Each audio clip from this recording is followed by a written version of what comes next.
हैरेलिया बैरन पिया का लिए जाए रे, हैरेलिया बैरन पिया का लिए जाए रे, जौने टिकसवा से पिया मोरे जैयन, जौने टिकसवा से पिया मोरे जैयन, ऐबर से पनिया टिकस गली जाए रे, ऐबर से पनिया टिकस गली जाए रे।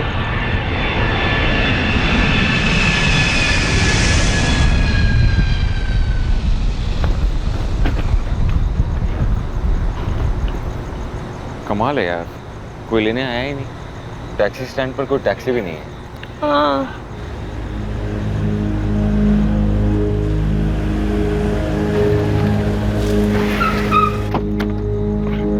सॉरी भैया, सॉरी सॉरी सॉरी, लेट हो गया। भाभी चलो। अरे नहीं, क्या कर रहे हो? दिल्ली की मॉडल है तेरी भाभी, ये क्या कनपुरिया स्टाइल में पैर छूके उनकी उम्र बढ़ा रहे हो? और छोटू कैसा है तू? ठीक हो? आ जाओ बैठो।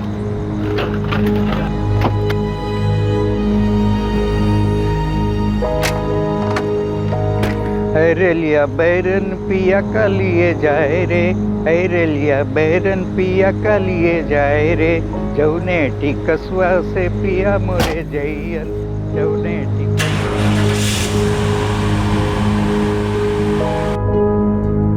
और घर में माँ बाबूजी और रमा कैसे हैं? एकदम चकाचक भैया, आप लोगों के आने के नाम से बहुत खुश है घर में सब। तुम्हारी माँ हमेशा यही गाना गाती थी ना? हाँ, पहले वो फोक सिंगर, यही कानपुर के पास अमोली में। हाँ पता है, तुम्हारे माँ का मायका भी यही है ना, तभी तो तुमने मुझसे शादी की, ताकि अपने माँ के मायके को अपना ससुराल बना सको। क्यों?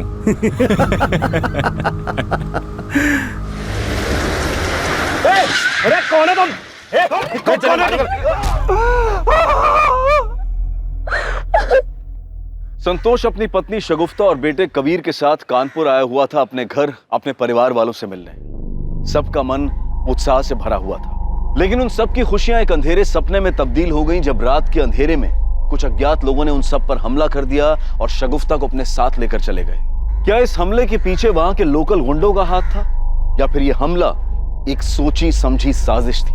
ऐसी साजिश जो बहुत चालाकी से रची और निभाई गई थी। कौन था इस साजिश के पीछे और कहां थी शगुफ्ता? इन 24 घंटों में शगुफ्ता के परिवार में बहुत कुछ बदल गया था।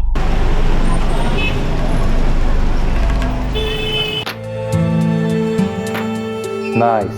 Okay, one more. Wow. Nice one. Superb. Excellent. Hold it there. Nice. Good one. Excellent. Break. Makeup. थोड़ा टचअप कर दो. And Shagufta, listen. आप चेंज कर लो. Next change? हाँ, yeah. We'll continue after this. Cool. Yeah. Okay.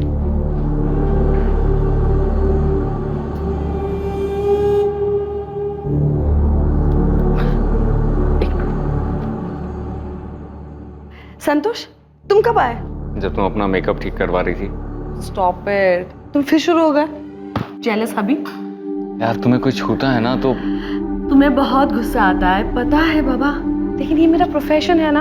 हाँ, anyway ये सब छोड़ो, तुम बताओ क्यों आए थे? क्यों आए थे मतलब? 10 बजे की फ्लाइट है। हाँ तो फ्लाइट रात को 10 बजे की है ना, तो अभी बस 2 ही बजे होंगे। हाँ, मैंने सोचा कि इस टाइम पे हम दोनों साथ में जाके माँ बाबूजी के लिए कुछ ले लेते हैं। वैसे डोंट वरी, मैंने माँ बाबा दिवाकर और रमा के लिए शॉपिंग ऑलरेडी कर दी। कब? जब तुम अपना बिजनेस आगे बढ़ाने में बिजी थे। Thank you. अच्छा चलो, अब तुम जाओ, मुझे लेट होना। चल, see you soon. Bye bye.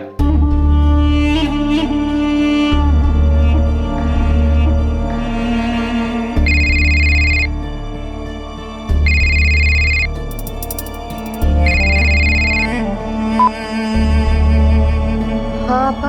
हाँ नुसरत, तुमने फोन किया था? हाँ। हाँ तो बोलो ना। तू वो कैटलॉग शूट करना चाहती है क्या? वो अम्मी कह रही थी कि अम्मी को जो कहना है कहने दे, लेकिन तू वो कैटलॉग शूट नहीं करेगी, समझी तुम? वैसे भी वो हरीश भाई एक नंबर का घटिया इंसान है, बस हाथ लगाने का मौका चाहिए। लेकिन आपा, मैंने एक बार मना कर दिया ना तो बस। और अम्मी की हर बात सुनने की जरूरत नहीं है नुसरत, उनका तो काम ही यही है। तुम्हारे अभी एग्जाम्स आ रहे हैं ना, तुम एग्जाम्स पे ध्यान दो, पढ़ाई करो, समझी? बाकी सब मैं संभालूंगी। थैंक यू आपा।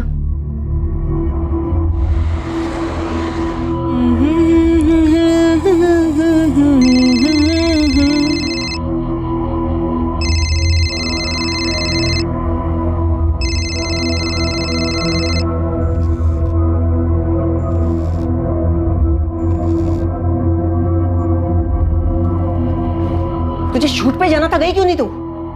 मैं पूछ रही हूँ शूट पे क्यों नहीं गई? वो शगुफ्ता आपा ने मना किया है। तुम्हारी शगुफ्ता आपा को अपने अलावा किसी और की चिंता है? अम्मी, मुझे हरीश भाई के लिए मॉडलिंग नहीं करनी। गंदी नजर है उनकी। वो मुझे जानबूझ के टच करते हैं। टच करने से मैली हो जाएगी तू। लेकिन अम्मी, मुझे मॉडलिंग ही नहीं करनी है। मुझे अपनी पढ़ाई पूरी करनी है, कुछ अच्छा करना है। तू समझती क्यों नहीं है? अगर तू काम नहीं करेगी तो पैसा कहाँ से आएगा और घर कैसे चलेगा फिर? लेकिन अम्मी, शगुफ्ता आपा तो सब संभाल रही है। घर का खर्चा, मेरी पढ़ाई का खर्चा। हम अच्छे से तो रह रहे हैं। अच्छे से रहने में और आलीशान तरीके से रहने में फर्क होता है। और तुझे करना क्या है? सिर्फ कैमरे के सामने खड़े होकर फोटो खिंचाने बस। नहीं अम्मी, मुझसे नहीं होगा। और शगुफ्ता आपा ने भी मना किया है। वो गुस्सा हो जाएंगी।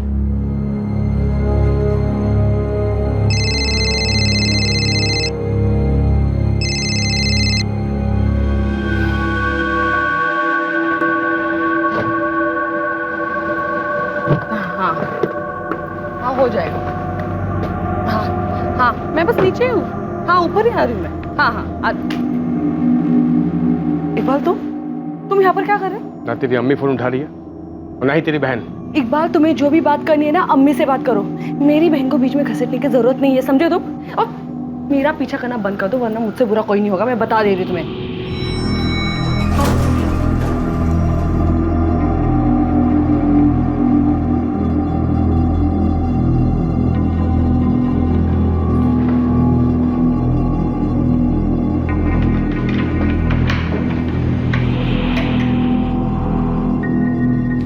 अम्मी, हाँ दिवाकर, सब पैक हो गया है।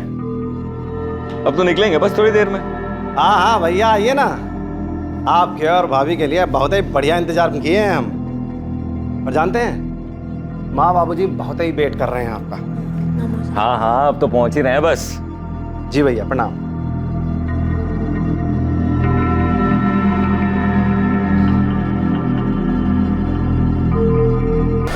आप लोगों के आने के नाम से बहुत खुश हैं घर में सब।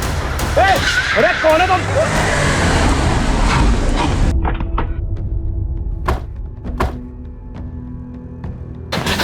ऑफिसर कहाँ है? क्या हुआ? अरे वो लोग। क्या हुआ? क्या बात है? सर वो लोग मेरी पत्नी को उठा के ले गए sir. Sir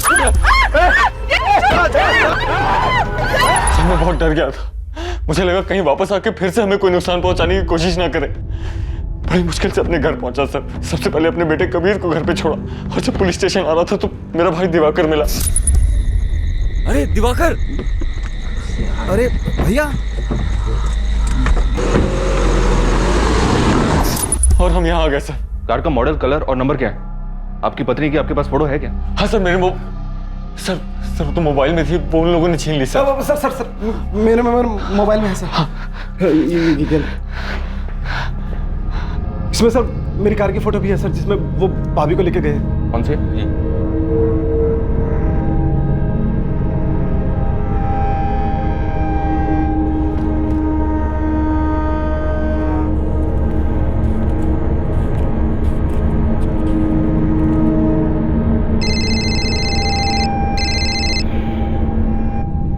hello. Hello mummy, शगुफ्ता।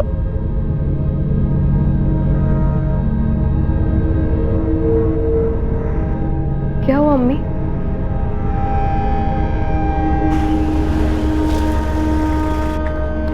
पापा, अम्मी गायब। बेटा, कुछ पता चला? पुलिस क्या कह रही है?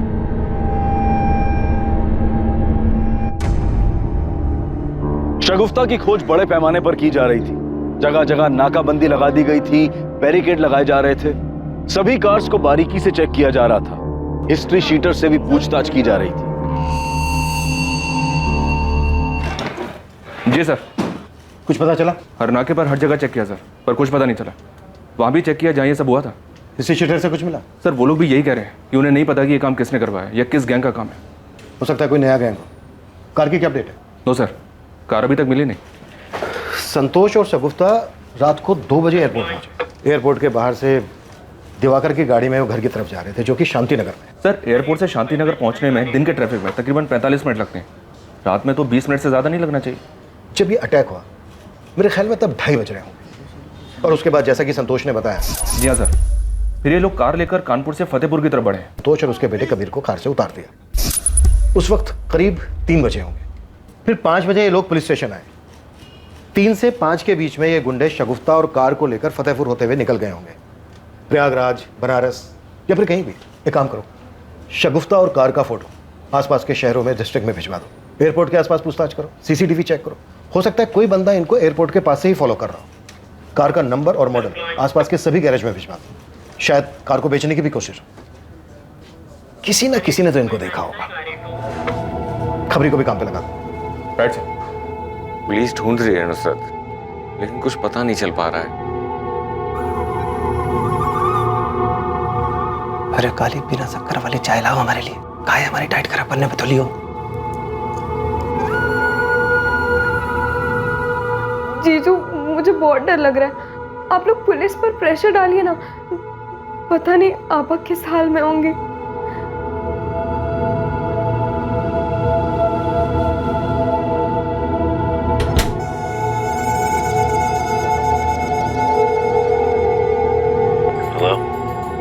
हेलो, क्या किया?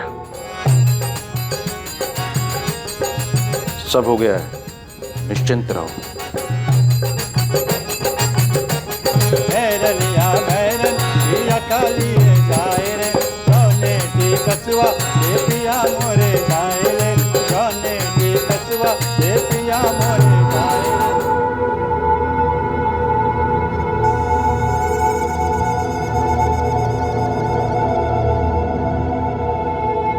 कुछ पता चला क्या सर? पूरा 1 दिन हो गया शगुफ्ता को किडनैप हुए। अरे आप लोग कर क्या रहे हैं सर? पता नहीं वो लोग क्या कर रहे होंगे शगुफ्ता के साथ। देखिए, हम पता करने की पूरी कोशिश कर रहे हैं। हमें लग रहा है वो शगुफ्ता को लेकर कानपुर से निकल चुके हैं। वैसे हमने आसपास के स्टेट की पुलिस को अलर्ट कर दिया है। हमें शक है कि शगुफ्ता से किसी ने ये व्यक्तिगत दुश्मनी निकाली। शगुफ्ता की, आपकी किसी के साथ कोई रंजिश, कोई दुश्मनी थी? नहीं सर, मेरी या शगुफ्ता की किसी के साथ कोई दुश्मनी नहीं है। इनफैक्ट 4 साल से मैं दिल्ली में रह रहा हूँ। मेरा खुद का बिजनेस है वहाँ पे। किस चीज की? सर मेरी टाइल्स की कंपनी है सर। उसी के एड शूट के दौरान मैं शगुफ्ता से मिला था।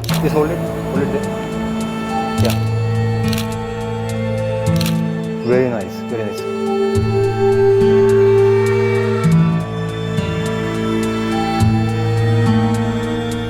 पहले हमारे बीच में दोस्ती हुई, फिर प्यार। कुछ ही दिनों के बाद मैंने उससे शादी के लिए कहा और वो मान गई। फिर हमने शादी कर ली सर 2 साल पहले। 2 साल पहले? जी सर। और आपका बेटा कबीर? वो कबीर इनका बेटा नहीं है सर। वो शगुफ्ता भाभी और उनके पहले पति का बेटा है। 1 नंबर का घटिया इंसान है सर वो। सर इकबाल नाम है उसका। ये इकबाल ऐसा कुछ कर सकता है? वो क्यों करेगा सर? तो हमारी शादी के काफी साल पहले से ही शगुफ्ता और इकबाल अलग रहने लगे थे। और इकबाल बहुत अच्छे से जानता है कि कबीर शगुफ्ता से कितना प्यार करता है। सर कबीर और शगुफ्ता में मेरी जान बसती है सर। हम तीनों की अपनी ही एक अलग दुनिया है। देख लेना बाबा, आज आपको हरा के रहूंगा। अरे हरा के तो दिखा बच्चू। ये क्या हुआ? अरे क्या हुआ? अरे यार, ये अरे अरे उसे मारो ना। देखो उसे। अरे मैं खेल रहा हूँ ना, रुको। तो खेलना ही नहीं आता। 1 मिनट। अरे रुको, जाओ। यस, मैं जीत गया। अच्छा, माँ बेटे ने एक टीम बना ली है। छोड़ूंगा नहीं मैं दोनों। सर प्लीज मेरी शगुफ्ता को ढूंढ दीजिए सर। पता नहीं कहाँ होगी, किस हाल में होगी। पता नहीं क्या किया होगा उन लोगों ने उसके साथ।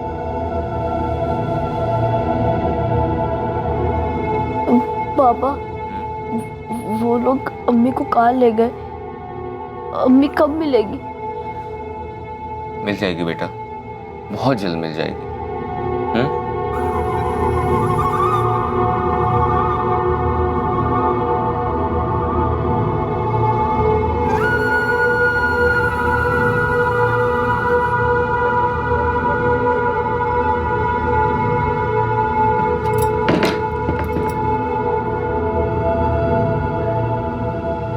ये जो कुछ भी हो रहा है सही नहीं हो रहा है। एक बच्चे को उसकी माँ से कोई कैसे अलग कर सकता है? आप एक बात सच सच बताएंगे? क्या आपको पता है कि भाभी कहाँ है? अरे दिमाग फिर गया क्या तुम्हारा? हमें कहे तो सबको पता है कि वो कहाँ है। गुंडे उठा के लेके गए हैं ना उनको। भगवान जाने उनके साथ अब क्या हो रहा होगा।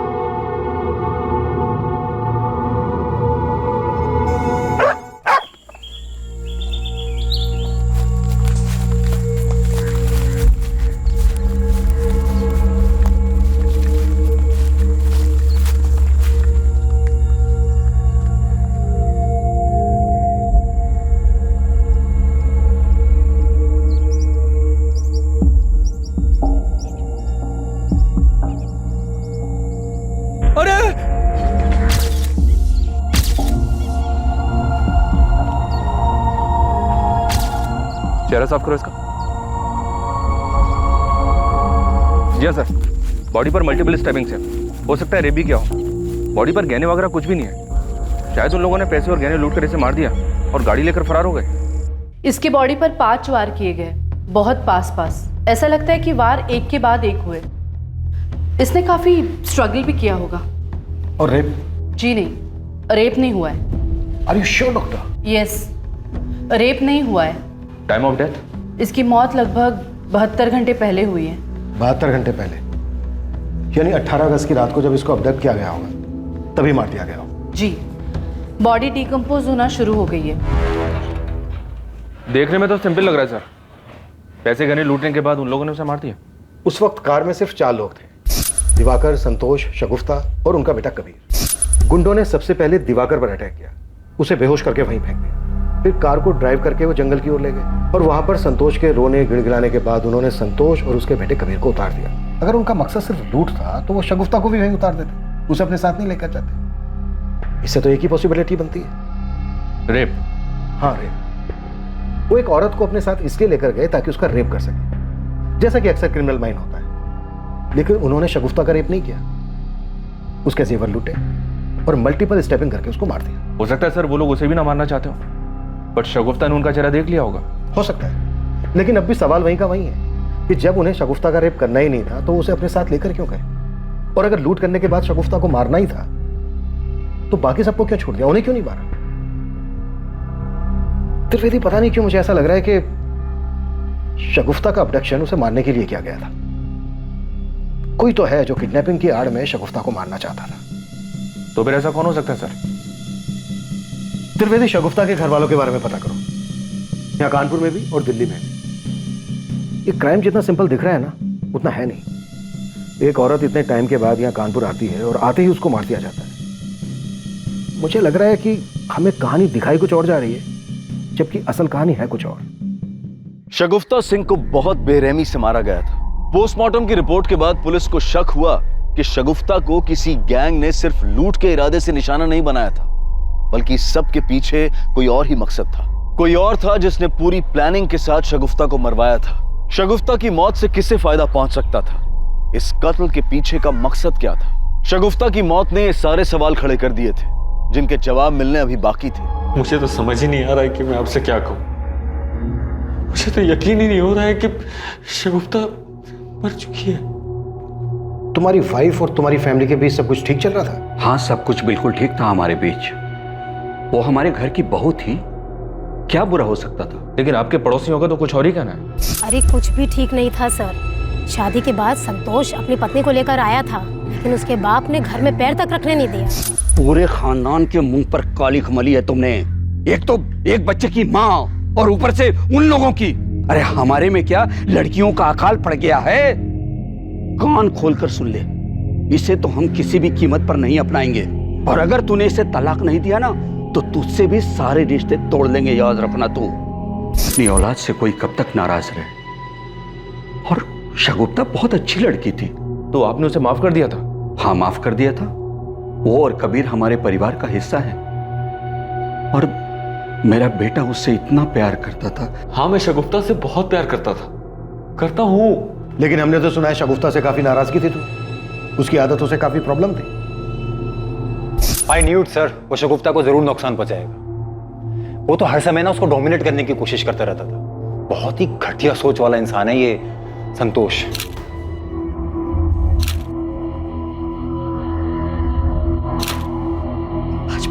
व्हाट इज दिस शगुफ्ता? मैंने तुमसे सुबह ही कहा है ना, मुझे तुम्हारे ऐसे ऐसे कपड़े पहनना बिल्कुल पसंद नहीं है।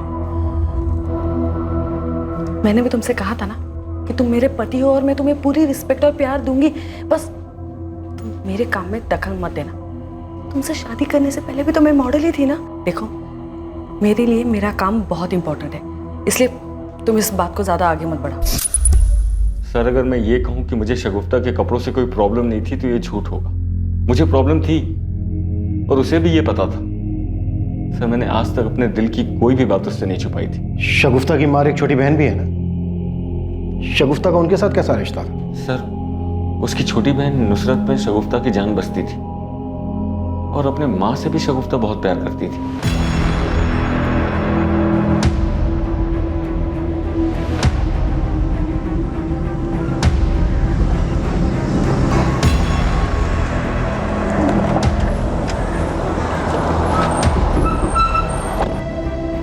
पूरे हैं, गिन लेना।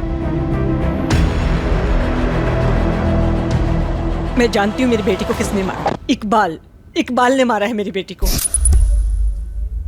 इकबाल ऐसा क्यों करेगा? संतोष का तो कहना है कि शगुफ्ता और इकबाल काफी पहले ही अलग हो गए थे। हाँ, अब वो अलग रहते थे, लेकिन शगुफ्ता ने संतोष से मिलने के बाद इकबाल से डाइवोर्स के लिए अप्लाई किया था। वो संतोष के साथ शादी करना चाहती थी, लेकिन इकबाल उसे तलाक देने के लिए तैयार ही नहीं था। वो तो बौखलाया हुआ था।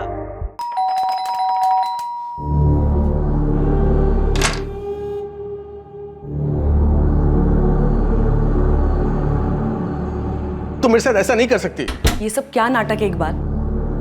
हम दोनों बहुत पहले अलग हो गए थे और मत भूलो कि तुम मुझे छोड़कर चले गए थे। मेरे से गलती हो गई, प्लीज।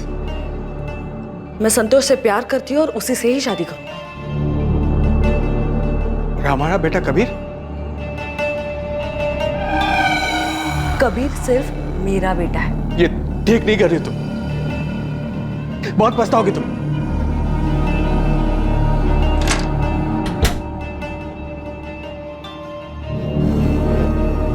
मैंने बहुत प्यार से पाला था सर अपनी बच्ची को। मैंने सोचा भी नहीं था कि उसके साथ ये सब हो जाएगा।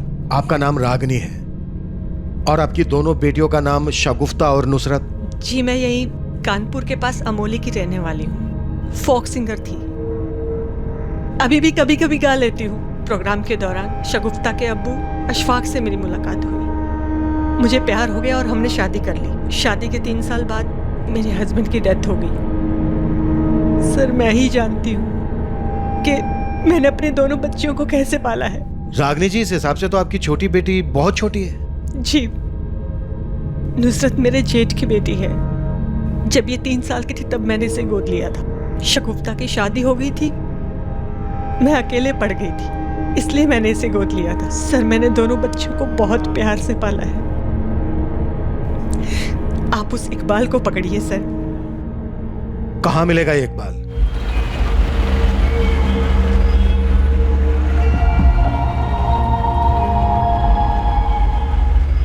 तो इकबाल बहुत गुस्सा था तुझे शगुफ्ता पर? नहीं सर, मैं उससे बिल्कुल गुस्सा नहीं था, बल्कि मैं उससे प्यार करता था। लेकिन शगुफ्ता ने तुझे तलाक देकर संतोष से शादी कर ली, तो हो सकता है तेरा ये प्यार नफरत में बदल गया हो और इसीलिए शायद मरवा दिया तूने शगुफ्ता को। कैसी बातें कर रहे हैं सर आप? मुझे तो यहाँ आकर पता चला कि शगुफ्ता मर चुकी है। पिछले 2 महीने से उससे मिला तक नहीं मैं। लेकिन रागनी जी तो कुछ और ही कह रही है। वो औरत सिर्फ मुझे फंसाना चाहती है सर, बहुत चालू औरत है। पैसों के लिए किसी भी हद तक जा सकती है। मुझे पता है कि अभी ये सब क्यों बोल रही हो। क्यों? क्योंकि 7 लाख रुपए लिए हैं मुझसे उसने और देने का नाम तक नहीं ले रही हो। लेकिन तूने उन्हें 7 लाख रुपए दिए क्यों? शगुफ्ता के नाम पर। मेरा प्रोडक्शन हाउस अगर नुकसान में नहीं होता तो ये पैसे मैं तुमसे कभी नहीं लेती। ठीक,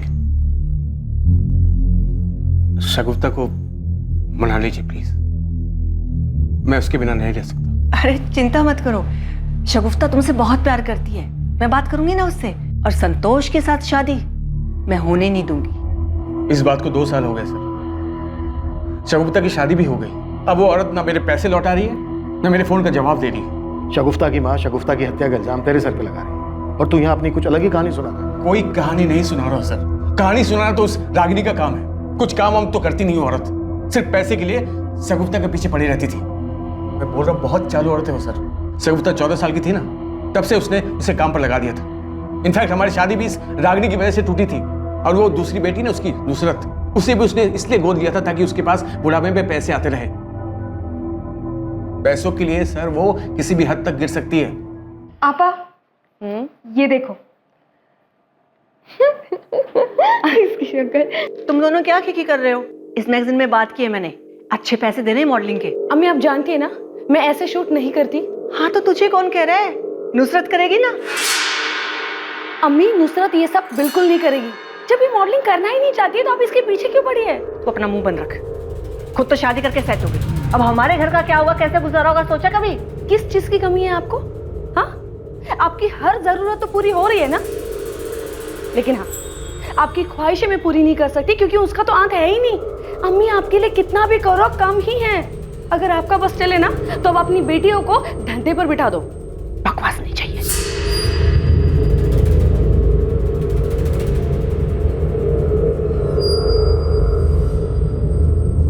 हाँ हाँ आप चिंता मत कीजिए, आ जाएगी। सुन, दिल्ली से हरीश भाई का फोन था। पिछली बार तो एडजस्ट कर लिया था उसने, इस बार नहीं गई तो प्रॉब्लम हो जाएगी। लेकिन अम्मी अभी अभी तो शगुफ्ता आपा का इंतकाल हुआ और अभी आप मुझे ये सब कह रही हैं। तेरी शगुफ्ता आपा नहीं है इसलिए तो कह रही हूँ। अब घर को कौन संभालेगा? तुझे ही संभालना पड़ेगा ना। देख तू भले ही मेरे लिए कुछ मत कर, अपने लिए भी कुछ मत कर, लेकिन वो मासूम कबीर, उसकी जिम्मेदारी तो हमारे ऊपर है ना। टिकट्स करवा दें तुम्हारी, पैकिंग कर लो। आप नहीं आएंगी? नहीं, मुझे यहाँ कुछ काम है। कबीर थोड़ा सा खा लो बेटा। मुझे भूख नहीं है, मुझे सिर्फ अम्मी चाहिए।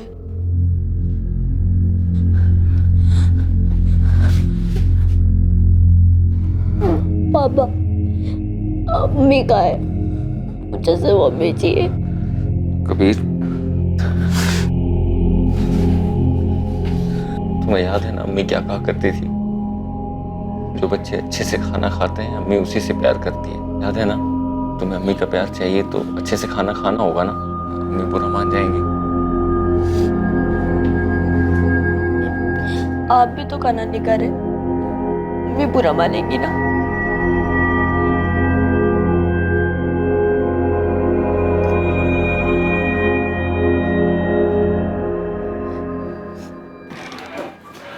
जी सर।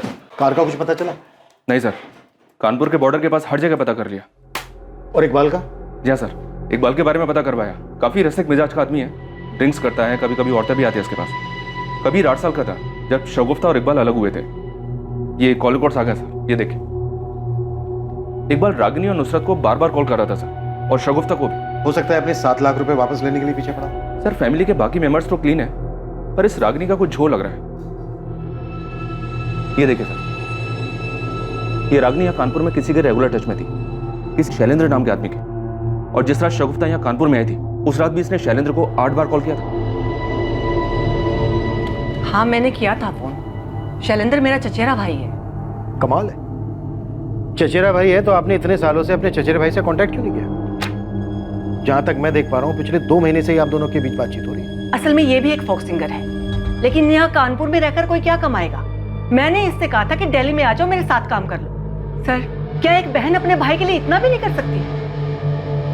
हम तो गाने बजाने वाले लोग हैं साहब, लेकिन यहाँ फिल्मी गानों के आगे अब लोग हमें पूछते ही कहाँ हैं। वो तो रागिनी दीदी ने कहा कि वो मेरे साथ एल्बम निकालेंगी, तो मैंने भी हाँ कह दिया।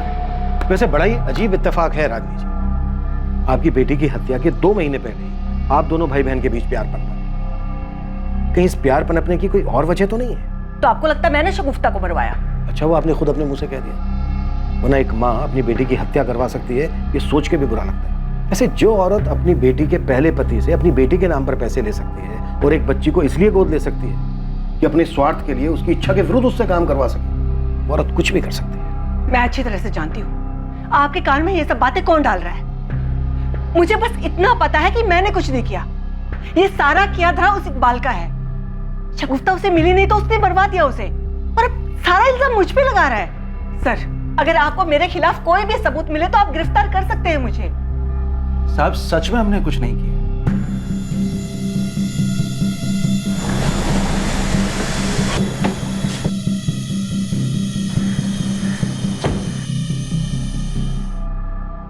संतोष, ये रागनी और इकबाल का क्या चक्कर है?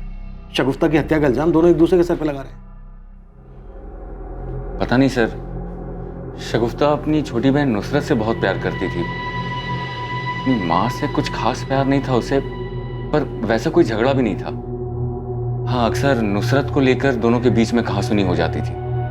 और इकबाल? घटिया आदमी है सर, अक्सर मारपीट किया करता था शगुफ्ता के साथ, इसलिए दोनों अलग हुए थे।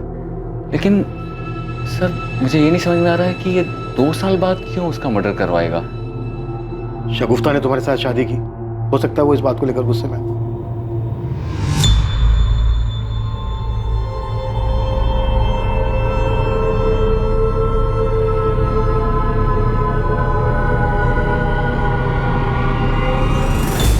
सर, दिल्ली पुलिस ने शगुफ्ता की बिल्डिंग की सीसीटीवी फुटेज भेजी है। 17 अगस्त की फुटेज है ये।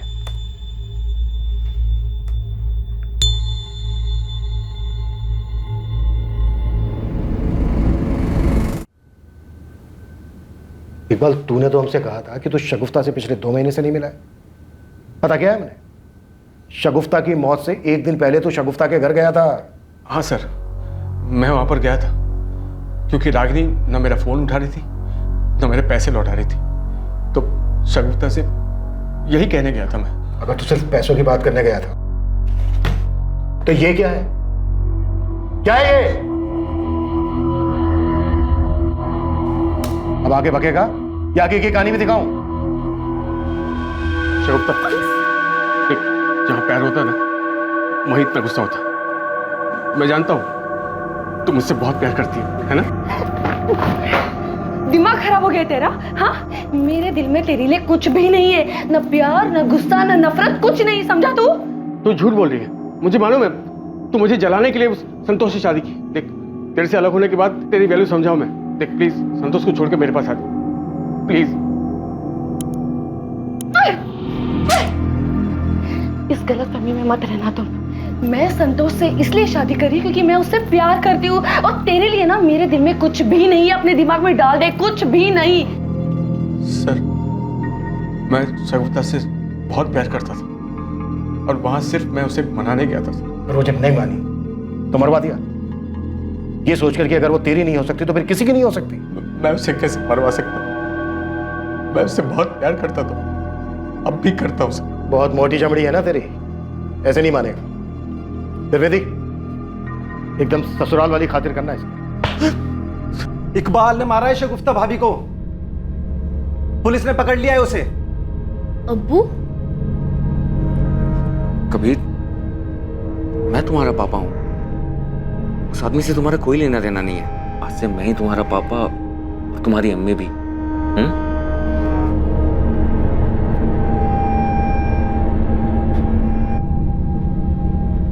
बहुत हो गया तुम लोग का ड्रामा। कबीर की नानी जिंदा है अभी। कबीर मेरे साथ जाएगा। चल बेटा। अरे, आप कबीर को नहीं ले जा सकती हैं। तुम कैसे रोकोगे मुझे? क्या लगता हो कबीर के? कबीर का तुम्हारा खून का रिश्ता तक नहीं है। चल बेटा। आप मुझे कबीर से अलग क्यों कर रही हैं? ये मेरी शगुफ्ता की आखिरी निशानी है। शगुफ्ता मेरी बेटी थी, कबीर तुम्हारा सौतेला बेटा, तो कानूनी तौर पर इसकी सगी रिलेटिव सिर्फ मैं हूं। चल बेटा। सलाम साहब। क्या रे चंदू, आजकल कोई इन्फॉर्मेशन नहीं मिल रही है तेरी तरफ से? शगुफ्ता की कार कहाँ चली गई ये भी पता नहीं कर पाया तू? साहब, मैं शगुफ्ता की कार क्या, उसका खून ही लेकर आया हूं आपके पास। इकबाल? नहीं, इकबाल नहीं, रागिनी, शगुफ्ता की अम्मी। ये देखिए साहब, ये खास कॉपी आप ही के लिए निकलवाया है। सब बहुत बड़ा हाथ मारा है रागिनी ने शगुफ्ता के मरने के बाद, शायद इसलिए मारा हो शगुफ्ता को। त्रिवेदी, रागिनी को बुला। सर, ये तो फोन ही नहीं उठा रही सर।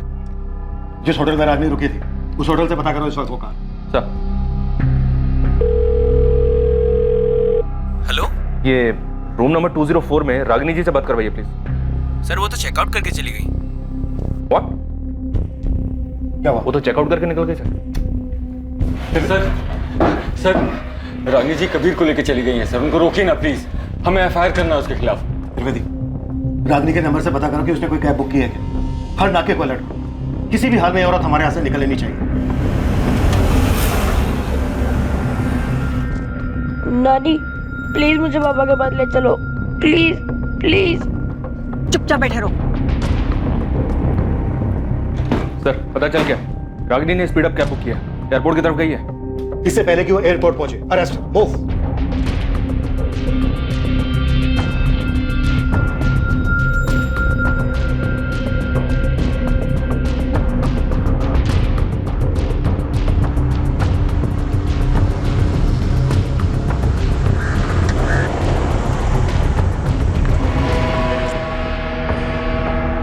आपने ही शगुफ्ता की हत्या करवाई है। और मैं ऐसा क्यों करूंगी? शगुफ्ता की उस जमीन के लिए जिस पर आपकी बहुत दिनों से नजर थी। शगुफ्ता ने यहाँ कानपुर में काफी जमीन खरीद ली थी, दिल्ली में भी काफी प्रॉपर्टी बना ली थी। शगुफ्ता के विल के हिसाब से उसके मरने के बाद उसका सब कुछ उसके बेटे कबीर के नाम हो जाता और पावर ऑफ अटॉर्नी आपको मिल जाता। शगुफ्ता के मरते ही आपने उसकी कानपुर की सारी जमीन बेची। इनफैक्ट पिछले 2 महीने से यह जमीन बेचने की आप प्लानिंग कर रहे हैं, इसीलिए पिछले 2 महीने से आप अपने चचेरे भाई शैलेन से लगातार बात कर रहे हैं। ये आप क्या कह रहे हैं? आपके चचेरे भाई शैलेन ने सब कुछ बता दिया। शगुफ्ता से पैसे निकलवाना आपके लिए मुश्किल हो गया था, क्योंकि वो आपकी फितरत समझ गई थी। लेकिन शगुफ्ता की मौत के बाद आपको काफी फायदा होगा। एक तो आप नुसरत से बड़े आराम से काम करवा सकते थे, दूसरे शगुफ्ता की मौत के बाद जो उसकी प्रॉपर्टी उसके बेटे कबीर के नाम होने वाली थी, उस पर राज कर सकते थे। इनफैक्ट आप कबीर को अपने साथ इसीलिए लेकर जा रही थी ताकि बाकी बची हुई प्रॉपर्टी को आप अपने काबू में ले सके, उस पर हक जमा सके। फिर कौन जाने, प्रॉपर्टी के लालच में एक ना एक दिन आप कबीर को भी मरवा देते। अब सच सच बताइए रागनी जी, किससे मरवाया आपने शगुफ्ता को? किसे दी थी सुपारी? मैं आपकी सारी बातें मानती हूँ, मैं मानती हूँ कि मैं बहुत बुरी माँ हूं, लेकिन इतनी बुरी नहीं कि अपनी ही बच्ची की जान ले लूं मैं। आप जैसी औरत ना लालच के लिए कुछ भी कर सकते हैं। सर इकबाल रागिनी के फोन कॉल्स डिटेल्स सब चेक कर लिए, पर दोनों में कुछ भी सस्पिशियस नहीं दिख रहा है। इस केस की खास कड़ी वो कार जिस कार में शगुफ्ता को ले जाया गया था, उस कार के बारे में हमें अभी तक पता नहीं चला सर।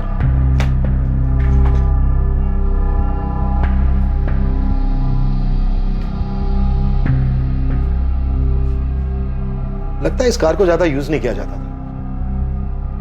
मर्डर वाली रात ये कार क्यों यूज की गई होगी? कमाल है दिवाकर, उस दिन अटैकर्स ने तुम पर, तुम्हारी भाभी शगुफ्ता, तुम्हारे भाई संतोष, तीनों पर अटैक किया, लेकिन उन्होंने तुमसे कुछ नहीं लिया। तुम्हारा पर्स, तुम्हारी ज्वेलरी, तुम्हारा मोबाइल फोन, कुछ भी नहीं। क्यों? सर उन लोगों ने तो मुझे पहले ही बेहोश कर दिया था, मुझे तो कुछ पता ही नहीं, और जब होश आया तो मैं रोड पर था। वो तो बाद में मुझे संतोष भैया रास्ते पर मिल गए। अच्छा, ये गुंडे जो तुम्हारी कार लेकर गए वो काफी पुरानी है ना?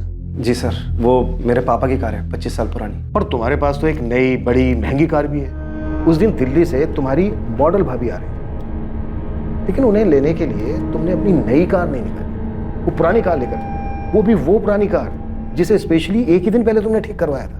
ये बात मेरी कुछ समझ में नहीं आई, समझा पाओगे? हाँ, दिवाकर भैया तो आए थे यहाँ कार ठीक करवाने। कब? 16 अगस्त को। 17 अगस्त को कार ले गए थे। और कुछ कह रहा था वो? वैसा तो कुछ नहीं, बस पूछ रहे थे कि ये कार कितने में बिकेगी। मैंने तो कह दिया कि यहाँ कानपुर में कोई ज्यादा पैसे नहीं देंगे। दिवाकर साहब, पुलिस अपना पूरा होमवर्क करती है, ऐसी हवा में कोई बात नहीं करती। तो आप अपनी पुरानी कार इसलिए लेकर गए ताकि उसमें पुरानी यादें ताजा कर सके, या फिर इसलिए लेकर गए कि नई कार में आप लूट कैसे करवाते हैं, मर्डर कैसे करवाते हैं? क्योंकि आपको अपनी नई कार तो बहुत प्यारी है ना। सर मैंने कुछ अरे नहीं रुकिए किया। रुकिए रुकिए, इतनी जल्दी क्या है? बहुत सबूत है हमारे पास। ये रहे दिवाकर साहब आपके कॉल रिकॉर्ड्स। जब हमने आपके कॉल रिकॉर्ड्स दोबारा से चेक किए तो हमारे सामने आया कि अटैक की रात से लेकर अब तक आपको गोंडा से बहुत सारे कॉल आ रहे हैं, वो भी एक लैंडलाइन नंबर से। तो हमने सोचा भाई पता किया जाए ये नंबर किसका है जो दिवाकर साहब को इतना परेशान कर रहा है, इतने कॉल कर रहे हैं। तो हमने पता किया तो हमें मालूम हुआ कि ये नंबर तो एक स्क्रैप डीलर का है। हमने उससे पूछा भाई तुम दिवाकर साहब को इतने सारे कॉल क्यों कर रहे थे? तो पता है उसने हमें क्या बताया? वो जो आपकी खानदानी कार थी जिसमें आप अपनी पुरानी यादें ताजा करने गए थे, जिसे पुलिस बेसब्री से ढूंढ रही थी, वो कार उसी ने खरीदी। अब ये बोल, ये सब तूने खुद किया या तेरा बाप भी शामिल है इसमें? क्योंकि तेरे बाप को भी शगुफ्ता पसंद नहीं थी ना।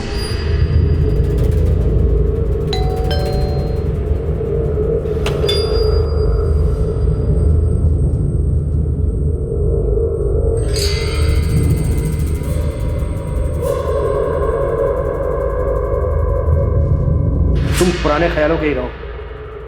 इतनी घटिया सोच है तुम्हारी। गर्लफ्रेंड मॉडल थी तो सब ठीक था, कोई बात नहीं, लेकिन जब वो वाइफ बन गई तो उसे घर की चार दीवारी में रहना चाहिए था। ऐसी घटिया मेंटेलिटी है ना तुम जैसे लोगों की, संतोष। बहुत प्यार करता था मैं शगुफ्ता से, पहली नजर में ही प्यार हो गया था उससे। Very nice, very nice. अपने बाबा के मना करने के बाद भी मैंने उससे शादी की। कान खोलकर सुन ले, इसे तो हम किसी भी कीमत पर नहीं अपनाएंगे। इतने साल मैंने अपने बाबा को मनाने की कोशिश की और आखिर में वो मान भी गए। बस वो चाहते थे कि शगुफ्ता मॉडलिंग छोड़ दे। मैंने बहुत कोशिश की शगुफ्ता को समझाने की, लेकिन वो मानी नहीं। मेरे लिए मेरा काम बहुत इंपॉर्टेंट है, इसलिए तुम इस बात को ज्यादा आगे मत बढ़ाओ। मैं अपने माँ बाप और शगुफ्ता के बीच के इस रंजिश से तंग आ गया था। मुझे कुछ समझ में नहीं आ रहा था मैं क्या करूं, तो मैंने घर वालों को झूठ बोल दिया कि उसने मॉडलिंग छोड़ दी है। लेकिन शगुफ्ता मेरी कोई भी बात मानने को तैयार नहीं थी।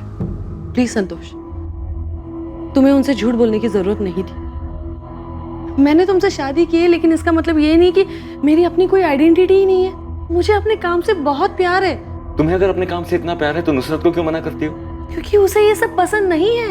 ऊपर से वो लोगों को हैंडल नहीं कर पाती। और तुम्हें पता है, मेरी मर्जी के बगैर कोई मुझे हाथ भी नहीं लगा सकता। तो अगर तुम्हारी मर्जी होगी तो कोई हाथ लगा देगा? संतोष, मैं मॉडलिंग करती हूँ, पैसों के लिए लोगों के साथ सोती नहीं हूँ। मैं अपने काम में बहुत अच्छी हूँ। मैं अपना करियर किसी के लिए नहीं छोड़ सकती। बस बहुत मेहनत की है मैंने यहाँ तक पहुँचने के लिए। मैं समझ गया था सर कि वो मानेगी नहीं। उसने इकबाल को भी इसलिए छोड़ा था। पर सर, मैं कभी भी ये नहीं सह पाता कि वो मुझे छोड़कर किसी और के साथ चली जाए। इसलिए तूने शगुफ्ता को मरवा दिया? मैं बौखला गया था सर। उसका वो काम, उसकी मॉडलिंग, उसके वो कपड़े, लोगों का उसे वैसी नजरों से देखना, उसके यूनिट के लोगों का उसको वो छूना, मेरा दिमाग नहीं काम कर रहा था। ऊपर से मैंने शगुफ्ता से शादी करके अपने घर वालों को बहुत तकलीफ दी थी। अब अगर उनके शगुफ्ता को अपनाने के बाद हमारा तलाक हो जाता तो कितना बुरा लगता उन्हें। मैं ये सब नहीं चाहता था। तो तूने दिवाकर के साथ मिलकर शगुफ्ता को मारने की प्लानिंग कर ली? जी। निकल। शगुफ्ता को लेकर इतनी खलिश थी तेरे मन में, और तू इसे प्यार कह रहा है? प्यार नहीं था ये। तुझे बस एक खूबसूरत ट्रॉफी वाइफ चाहिए थी जिसे तू दुनिया को दिखा सके। अगर तू सच में प्यार करता ना शगुफ्ता से, तो उसकी इज्जत करता, उसके काम की इज्जत करता, उसके सपनों की इज्जत करता, उसे उसकी खुशी चुनने देता, जबरदस्ती उसे अपने रंग में रंगने की कोशिश नहीं करता। तुझे किसी की जिंदगी से खेलने का कोई हक नहीं था, लेकिन तूने अपनी जिद, गुस्से और जलन की वजह से अपनी ही पत्नी को मरवा दिया। कबीर के सर से उसकी मां का साया छीन लिया। इसके लिए तुझे कभी कानून माफ नहीं करेगा, और न ही कभी कबीर।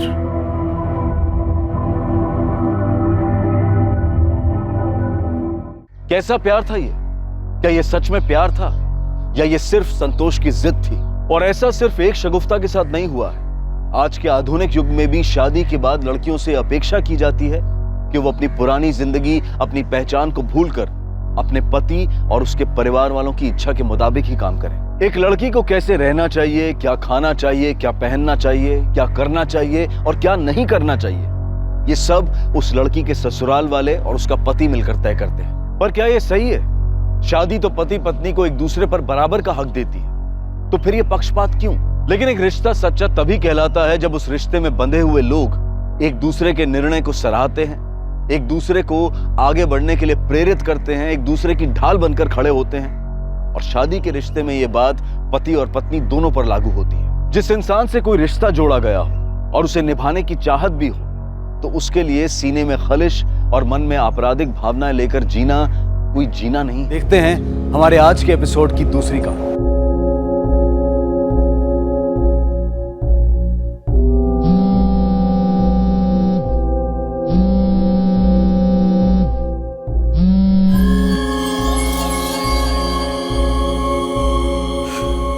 तपन मेरा फोन नहीं उठा रहा है।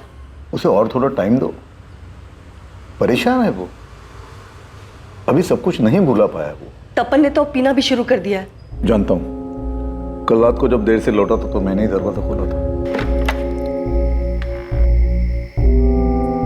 खाना गरम कर दो बेटा, तुम्हारी मम्मी तुम्हारे वेट करते करते सो गई 12 बजे। नहीं, मैं खा गया। फिर पिया होगा, कुछ खाया नहीं होगा। चलो कुछ खा लो। नहीं खाना।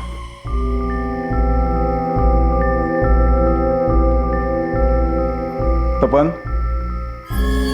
अगर तुझे कोई प्रॉब्लम नहीं तो कल से मैं भी चलूं तेरे साथ पीने?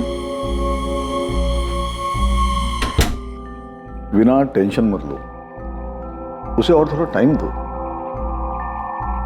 अभी भी तो ब्रेकअप हुआ उसका आरती के साथ। मेरा बेटा उस आरती के पीछे ना अपनी पूरी जिंदगी बर्बाद कर रहा है।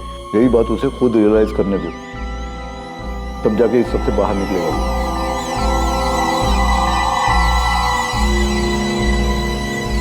क्या ला तपन? मुझे तुझसे कोई बात नहीं करनी है, समझे? आरती शादी कर रही जीतू से। डेट फाइनल हो चुकी है, 7 नवंबर। मैंने तुझे कहा था कि उससे पूछ कर और मुझे बता। नहीं, तूने नहीं कहा था, लेकिन तुझे पता होना चाहिए। तुझे पता होना चाहिए जिस ब्रेकअप को लेकर पिछले 2 महीने से उदास घूम रहा है, उससे आरती को कोई फर्क नहीं पड़ रहा है। वो शादी कर रही है और अपनी लाइफ में आगे बढ़ रही है, खुशी खुशी। आगे से अगर मेरी मम्मी तुझे फोन करके मुझसे बात करने को कहे तो उनसे कहना मेरी लाइफ में दखल अंदाजी करने की जरूरत नहीं है। भाई तू कितना भी दुखियारा बन के घूम, आरती वापस नहीं आने वाली तेरी जिंदगी में। ठीक है Sanjay, leave me alone. She is gone. मुझे तेरी या किसी की हमदर्दी की कोई जरूरत नहीं है, और तरस खाना बंद करो मुझ पर। कई सालों के रिलेशन में गर्लफ्रेंड से ब्रेकअप ने एक आदमी को इस हद तक नाउम्मीद कर दिया था कि वो खुद को बर्बाद करने के रास्ते पर चल पड़ा और अपनी भावनाओं के बवंडर और तकलीफ से भागने की चाह ने तपन को उतावलेपन और लापरवाही की कगार पर लाकर खड़ा कर दिया था।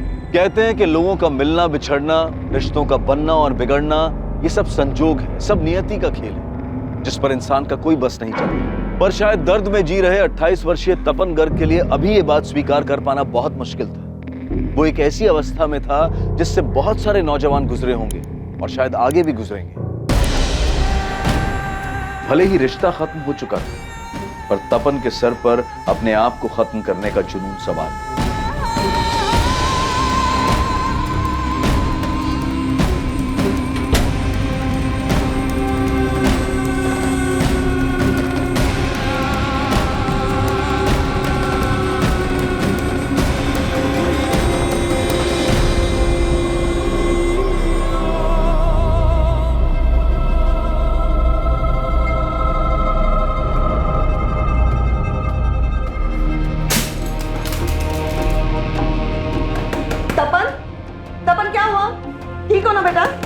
दरवाजा खोलो प्लीज।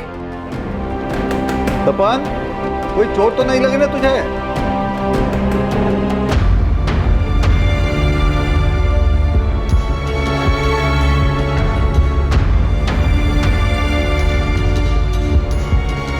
भाई साहब इधर।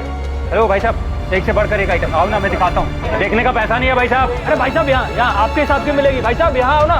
ओ साहब, आप कहाँ घूम रहे हो? आप जो ढूंढ रहे हो वो सिवाय मेरे किसी के पास नहीं। आइए मेरे। आरती नाम की मिलेगी। अरे आपके लिए आरती नाम रखवा देंगे, आप आओ तो सही मेरे साथ। देख, चुपचाप रहनी चाहिए, ना हंसनी चाहिए ना कुछ बोलनी चाहिए। जो मैं करूँगा ना करूँगा। 100% मिलेगी। जो मन में आए सब करो, बस एक काम करना, मारपीट नहीं करने, वरना लफड़ा होगा। आइए साहब आइए। नीलिमा, इनको बिल्कुल हमारी लैला टाइप की चाहिए। हमारे खास आदमी है, अच्छा रेट लगा दो। देखिए साहब, लैला का 1 घंटे के लिए 800 रुपए है। आप उसे 2 घंटे के लिए लेके जाइए और मुझे 1200 रुपए दीजिए। हाँ।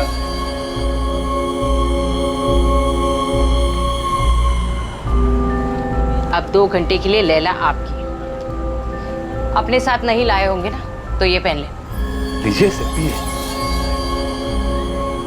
आइए आपको लैला से मिलवाते हैं आपकी। चलिए। और 2 घंटे में 5 मिनट हो ना, तो मैं दरवाजे पे आवाज दूंगी।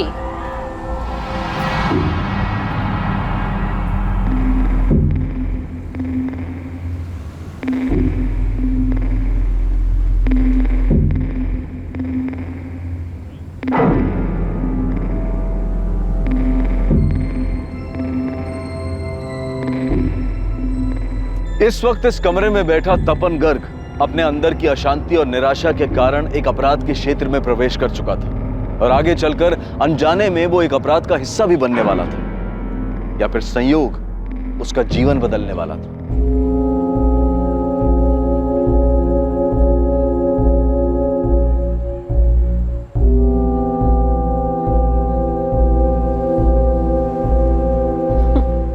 हंसना बंद करो आरती, मैंने कहा हंसना बंद करो। आरती मुझे चिढ़ाना बंद करो, नहीं तो मैं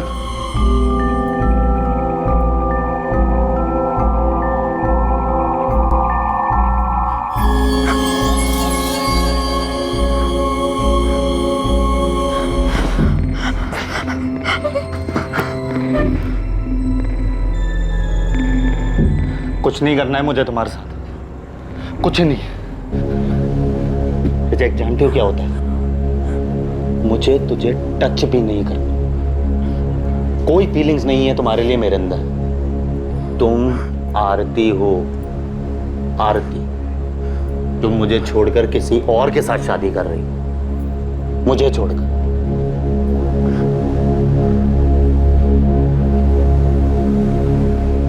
ऐसे ही छोड़कर चली गई।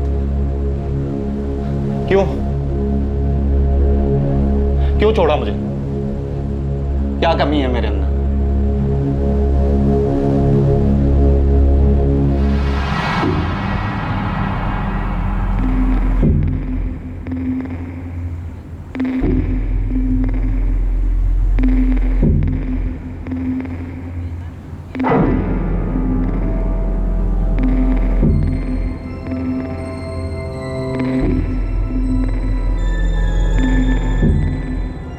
अभी 2 घंटे हुए नहीं है। तो मैंने तुमसे ब्रेकअप कर लिया है, तुम्हें समझ में नहीं आता है क्या? लेकिन अभी 1 घंटा बाकी है। तो मैं क्या करूं? अगर आप ऐसे चले गए तो मैडम को लगेगा मैंने आपको खुश नहीं किया। कल पूरा दिन मुझे खाना नहीं देंगी। तुम्हारे मैडम को मैंने 2 घंटे के पैसे दे दिए हैं एडवांस, वो मैं वापस नहीं लूँगा। मैडम को लगेगा कि आप जल्दी इसलिए चले गए क्योंकि मैंने आपको खुश नहीं किया।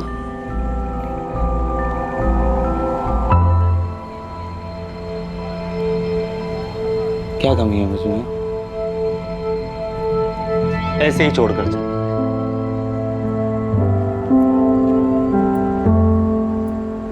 बोलती है कि अब रिलेशनशिप आगे नहीं बढ़ा।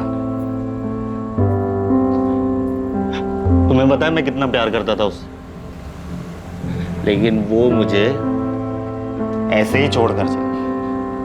मैंने उससे पूछा भी, वाह, कोई रीजन तो बता दो। बोलती है थक गई है अब रिलेशनशिप, मुझसे थक गई है, थक गई है।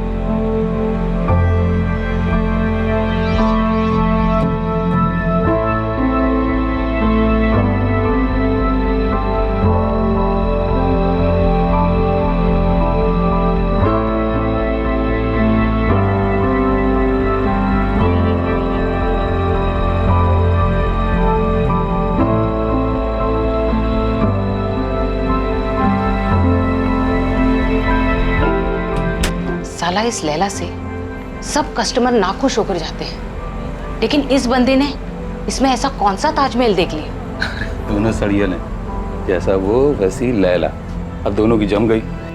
हमारी फैमिलीज को हमारे रिश्ते से कोई प्रॉब्लम नहीं, कुछ भी नहीं। ना कोई कास्ट वार, ना रिच पुअर, कुछ भी नहीं। बस वो थक गए, अब मैं उसे पसंद नहीं। कुछ कमी दिखती है क्या मुझ में तुमको? हाँ? जीतू का नाम है आरती के वेडिंग का, उसमें कोई कमी नहीं। कमी मुझ में। 3 साल से मेरा आरती के साथ सब कुछ था, और जीतू को तो 6 महीने से जानती है, लेकिन कमी मुझ में। आरती के वेडिंग कार्ड पर मेरा नाम होना चाहिए था, मालूम है? कितना दर्द होता है मुझे, तुम जानती हो। एक हफ्ते से मैं तुमसे बात कर रहा हूं, तुमको फील नहीं होता है क्या मेरे अंदर का दर्द? मेरे अंदर कोई कमी है, बता सकती हो मुझे?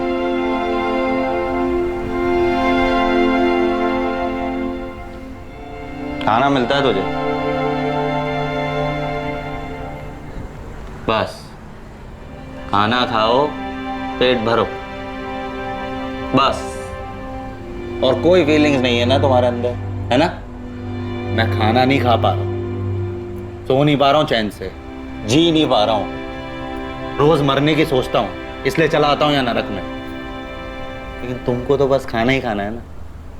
मुझे मेरे घर वापस जाना है। और मुझे मेरे घर जाना ही नहीं है, मरना है। आरती मेरी जिंदगी थी, वो चली गई तो मेरी जिंदगी भी चली गई। मुझे मेरे घर वापस जाना, मुझे यहाँ नहीं रहना। मुझे यहाँ जबरदस्ती लाया गया था। प्लीज मेरी हेल्प कर दो। तुम मुझसे हेल्प मांगो प्लीज।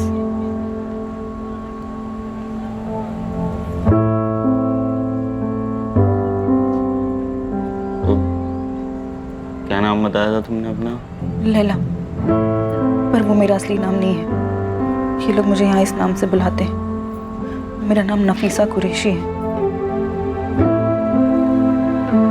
और मेरा भाई मुराद मुझे ढूंढ रहा होगा।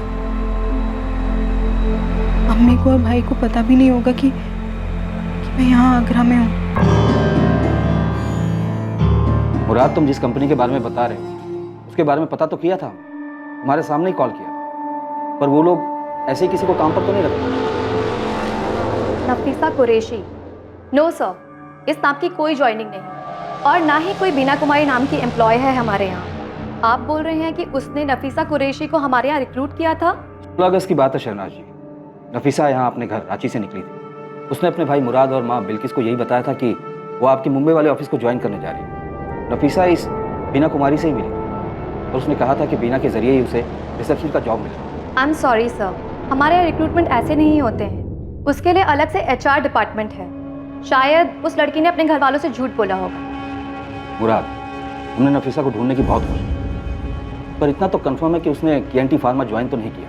नफीसा के कॉल रिकॉर्ड से बीना कुमारी का पता चल सकता है। हमने उसके रिकॉर्ड्स मंगवाए, देखते हैं उसमें से क्या मिलता है। सर, नफीसा आपी ने KNT फार्मा ही बताया था। वो ऐसे झूठ बोल कर नहीं जाएंगे, और अगर अच्छी अपॉर्चुनिटी नहीं होती तो वो कभी जाती ही नहीं। जॉब तो वो यहाँ पर भी कर ही रही थी। हम तो पता करेंगे मुराद, पर तुम भी पता करो कि नफीसा की लाइफ में कोई लड़का था क्या, कोई दोस्त या मोहल्ले का जिसके साथ वो भाग गई हो। मतलब मुंबई के बजाय तुम यहाँ आगरा आ गई, वो भी बिना मर्जी के? कौन लाया तुम्हें यहाँ? तुम्हें भी प्यार में धोखा मिला है क्या? तुम्हारे बॉयफ्रेंड ने चीट किया? मैं किसी के साथ भाग कर नहीं आई थी। बीना ने मेरी मजबूरी का फायदा उठाया था। मैं जिंदगी भर तुम्हारा एहसान मानूंगी। प्लीज मेरी छोटी सी हेल्प कर दो। मैं किसी तरह अपने घर, अपनी अम्मी, अपने भाई के पास पहुंच जाऊं। क्या नाम बताया था तुमने अपना? नफीसा कुरैशी। और तुम्हारे भाई का? मुराद कुरैशी। छोटा है वो मुझसे। घर का है तुम्हारा? कहाँ से हो तुम? अरे साहब जल्दी दरवाजा खोलो, पुलिस की रेड पड़ी है। तपन साहब जल्दी दरवाजा खोलो। चलो जल्दी, चल जल्दी अपना सामान रखो। चल जल्दी। उधर से पुलिस आ रही है, पीछे से। चल जल्दी, चल चल मेरे साथ, चल जल्दी।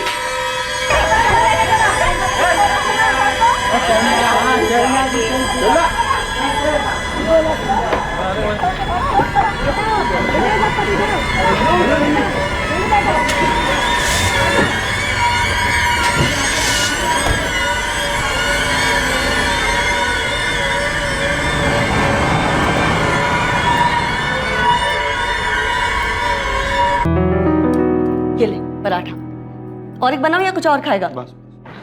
ये क्या है, ऐसे ही खा रहा है? आचार खा ले। अरे बस लिया है मैंने मम्मी, बस। चाय चढ़ाई है मैंने, पी के जाना। और सुन, खाना भी रेडी हो रहा है, टिफिन लेते जाना। बहुत दिनों के बाद तुझे ब्रेकफास्ट टेबल पे देखा है ना, लगता है पूरे महीने का ब्रेकफास्ट तुझे एक ही साथ खिला देगी।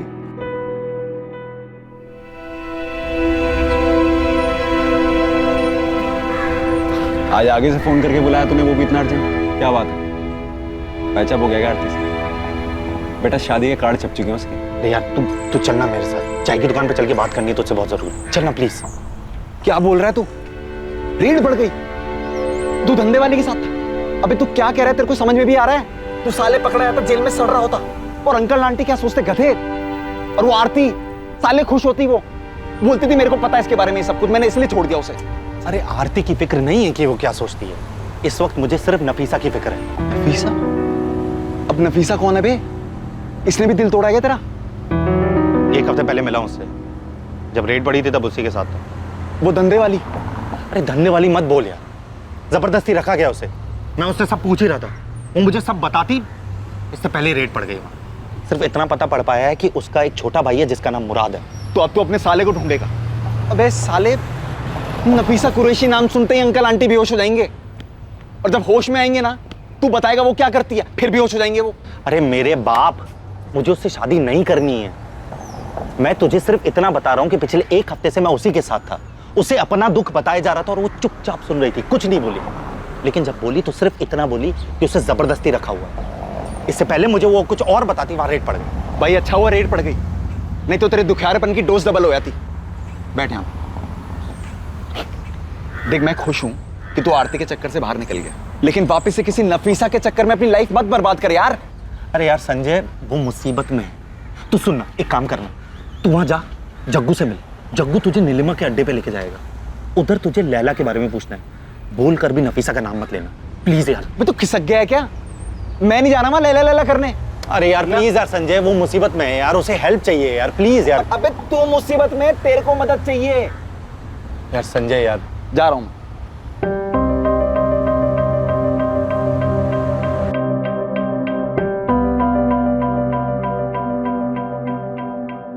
मुझे यहाँ जबरदस्ती लाया गया था, मुझे मेरे घर वापस जाना है, प्लीज मेरी हेल्प कर दो।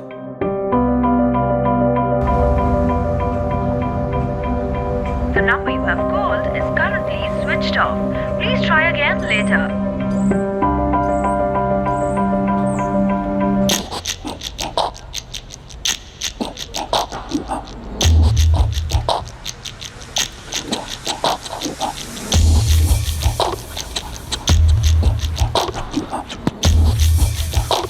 अरे साहब क्या ढूंढ रहे हो साहब? अरे साहब आप जो ढूंढ रहे हो ना, यहाँ भी बंद हो गया है, लेकिन दूसरी जगह चालू है। चलिए मैं दिखाता हूँ। अरे टेंशन मत लो साहब, वो जगह ना बिल्कुल सेफ है, यहाँ का सारा आइटम मिलेगा वहाँ।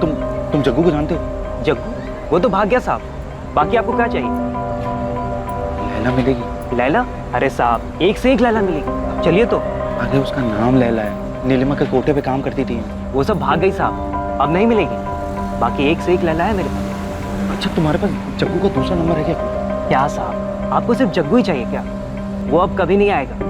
अरे साहब हमारी लैला को एक बार ट्राई तो कीजिए, चलिए मेरे साथ। नहीं तुम जाओ। अरे नहीं मेरे को जान दो, तुम जाओ। अरे संजय, उसके साथ सच में जबरदस्ती की गई होगी। तुझे पता है, मैंने सुना है कि कैसे ट्रैफिकिंग करके ले जाया जाता है और फिर जबरदस्ती मार मार के वो लोग धंधा करवाते हैं। भाई बहुत सी लड़कियां करती हैं, नफीसा भी करती होगी। और एक सेकंड, तू अपना काम वाम छोड़ के उसको ढूंढने की तो नहीं सोच रहा ना? अरे संजय यार, मैं वहां पर सिर्फ अपना गुस्सा निकालने गया था, और मैं बस किसी को रिजेक्ट करना चाहता था यार, ताकि अपना गुस्सा बाहर निकाल सकूं। तुझे पता है, पिछले 1 हफ्ते से मैं सिर्फ बोलता रहा और वो मुझे सुनती रही, और ये आरती के सदमे से भी ना मैं उसी की वजह से बाहर आया हूं। अबे किससे मिलके आ रहा है? नफीसा से मिला है, किसी साइकियाट्रिस्ट से? हाँ भाई, तेरे को पता है पिछले 1 हफ्ते में पूरा बदल गया है।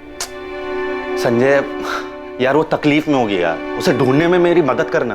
वो उस दलदल से बाहर निकलना चाहती है, अपने घर जाना चाहती है वो। नहीं यार, छोड़ना, कहाँ लेके जा रहा है यार? मेरे को अरे तू चलना यार देख तो सही, फिर से शुरू हो गया, चलना।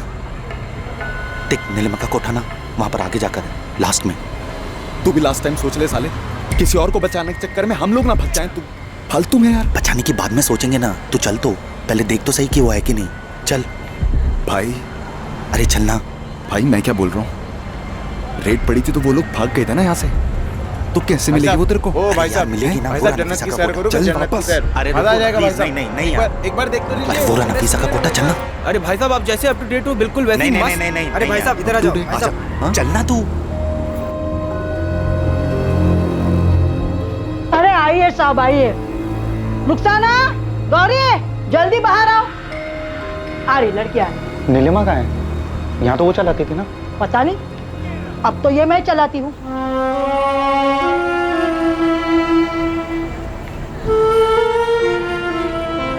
साहब पसंद कर लो इसमें से किसी को भी।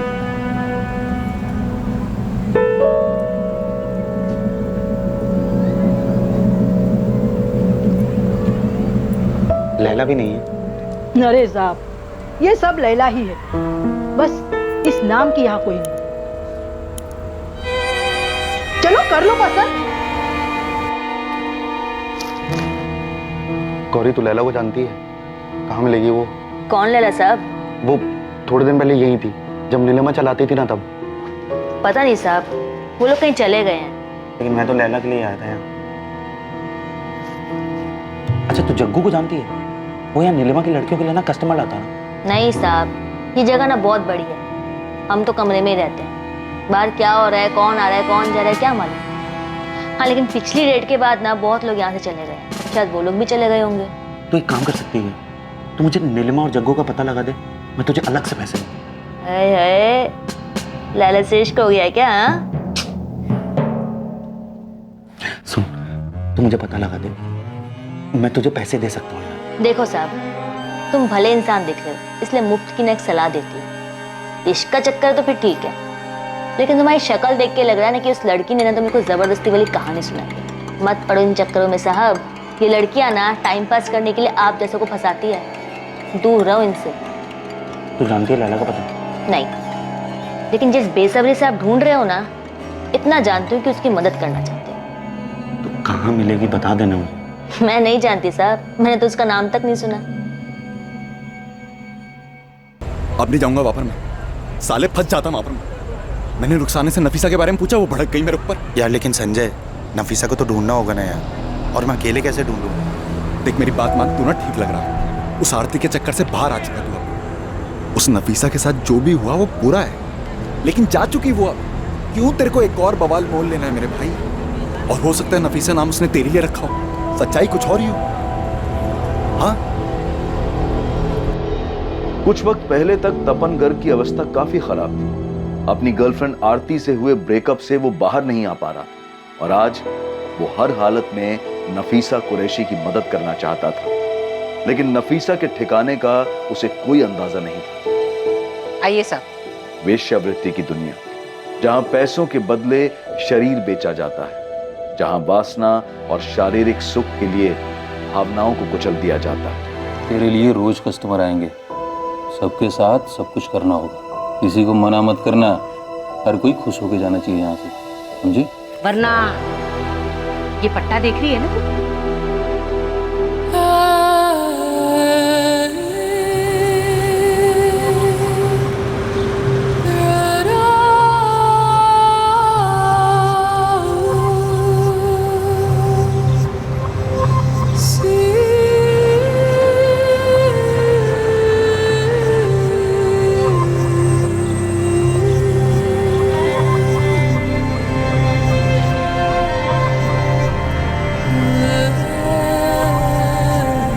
आराम से बैठ। जी।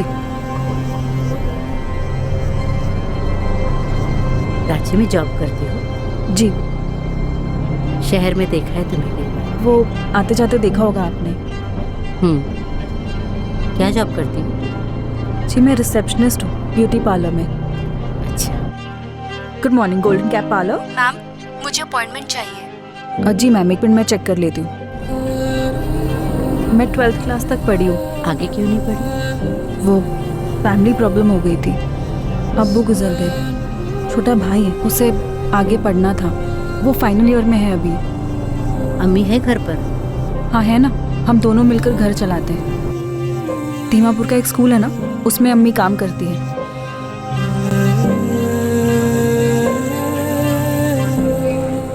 अम्मी उठ जाओ, अम्मी चाय। क्या हुआ अम्मी? तबीयत ठीक नहीं है? हाँ बेटा, बस थोड़ा बुखार है। तो बताया क्यों नहीं? अभी आप ही बोलो ना अम्मी को कि 2-3 दिन की छुट्टी ले ले। अब छुट्टी लूंगी तो पैसे कटेंगे ना बेटा उसके। अम्मी ऐसी बातें क्यों करते हो आप? मुराद, तू कॉलेज के बाद अम्मी को डॉक्टर के पास ले जाना। अभी मैं लेकर गया था, डॉक्टर ने ब्लड टेस्ट करने को बोला। हाँ तो? अभी मैं तो लेकर चला जाऊं, लेकिन अम्मी पैसे लगेंगे बोलकर मना कर देती हैं। ये ले मुराद, और अगर पैसे कम पड़े तो मुझे बता देना। मैं निकलती हूँ, मुझे लेट हो रहा है। बस 7,500 रुपये? जी अभी तो इतना ही है। वैसे मैंने मैडम जी से कहा है थोड़ा सा कुछ बढ़ा दें। अरे 500,000 से और ज़्यादा क्या बढ़ाएंगी रफीसा?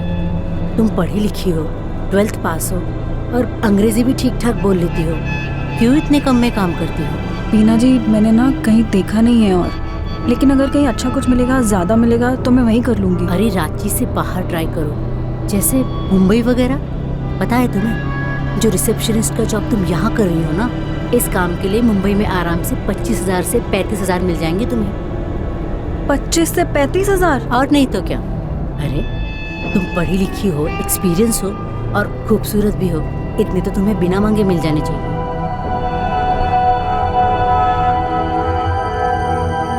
रिपोर्ट्स लेने के बाद डॉक्टर के पास भी गया था, बोला कि इलाज करवाओ और अम्मी को रेस्ट करने के लिए बोला। ठीक है।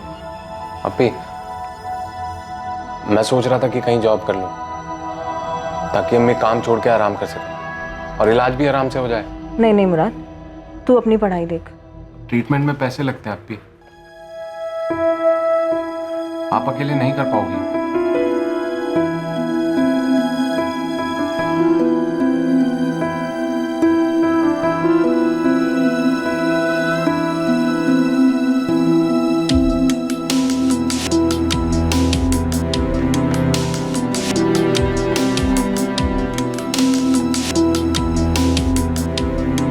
क्या कर रही हो अप्पी? अपनी मार्कशीट और सर्टिफिकेट देख रही थी। ट्राई कर लेते हो, अगर बाहर की जॉब मिल जाए तो। बाहर कहाँ? मुंबई। मुंबई? बीना कुमारी नाम की एक लेडी मिली है, उन्होंने ही मंगवाए हैं सर्टिफिकेट्स में से। तुझे पता है, वो कह रही थी मुझे 25 से 35,000 की नौकरी मिल सकती है। लेकिन अप्पी आप रहोगी कहाँ वहाँ? उसका इंतजाम भी बीना जी कर देंगी।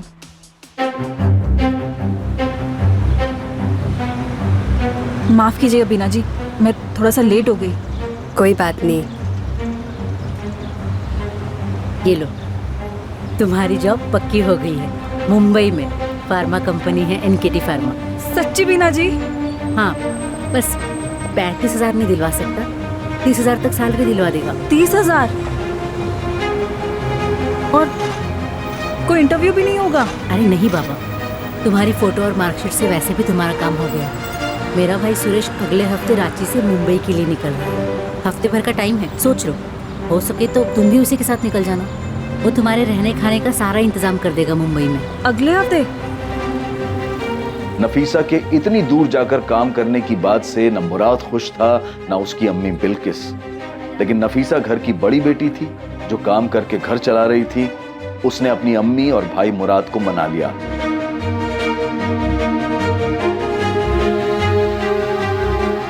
हफ्ते भर बाद नफीसा अपने परिवार और पुराने काम को छोड़कर रांची से मुंबई के लिए निकली। नफीसा सुरेश के साथ जाने के लिए निकली थी, जिसको बीना ने अपना छोटा भाई कहकर मिलवाया था।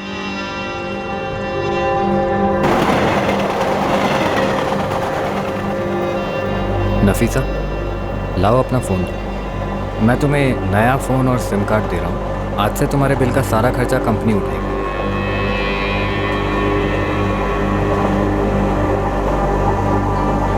लो।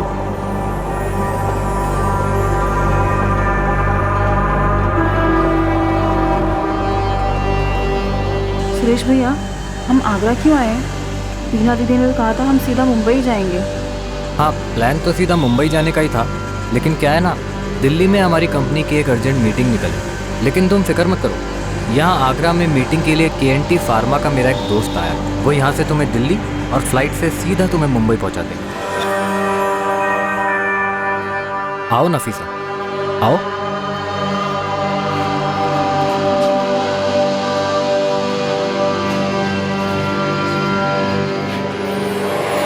सलाम अलैकुम। वालेकुम अस्सलाम। जाओ नफीसा, अंदर जाके फ्रेश हो जाओ, लंबा सफर है, आगे भी तो जाना है, जाओ जाओ। सुरेश भैया, मुंबई किसके साथ जाना है? ये जगह नहीं, जग्गू कहते हैं इसे। ये लेके जाएंगे तुम्हें एयरपोर्ट। जाओ जाओ जाओ। बैग दीजिए। अरे ठीक है, चलो शर्मा मत, चलो आराम कर लो, खाना मंगाते हैं, आ जाओ।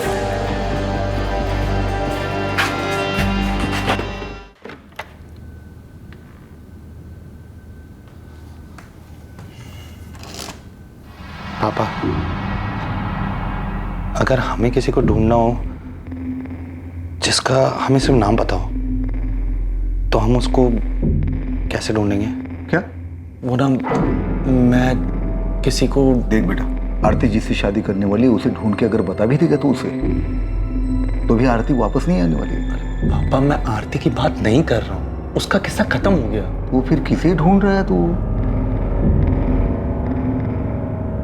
क्या तू गधा है क्या? तू धंधे वाले के पास गया था?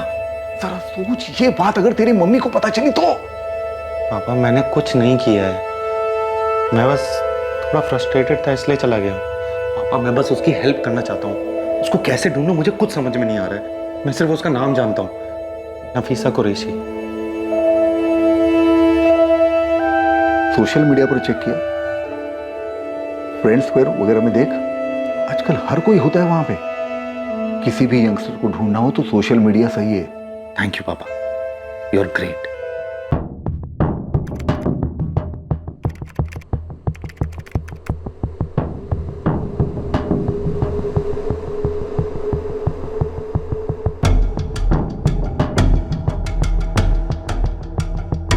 इतनी रात गए काम कर रहा है तू? Good night mummy. अरे मैं तो ऐसे ही पूछ रही थी तुझे।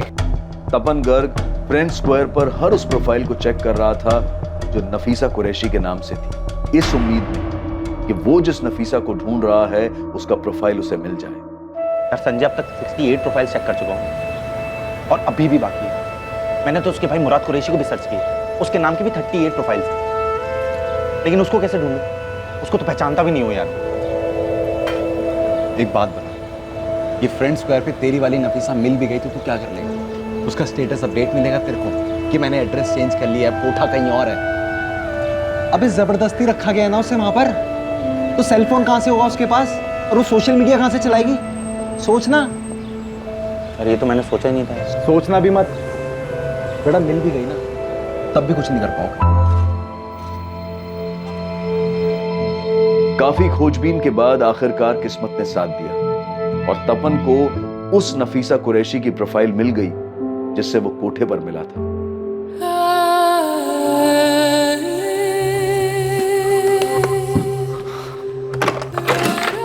पापा, एक मिनट आओ ना, काम है। आओ ना। ये देखो, यही वो लड़के के साथ फोटो है उसका। शायद यही मुराद होगा, उसका भाई। नफीसा की फ्रेंड लिस्ट चेक कर, शायद मुराद उसमें ऐड होगा।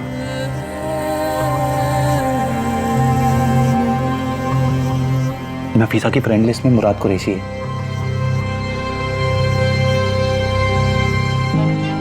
यही होगा मुराद, नफीसा का भाई। इसको मैसेज करना चाहिए। नफीसा को तो फंसाया गया है, मतलब मुराद को नहीं पता होगा। मैसेज तो करके देख, हो सकता है अपनी बहन को बचाने आ जाए।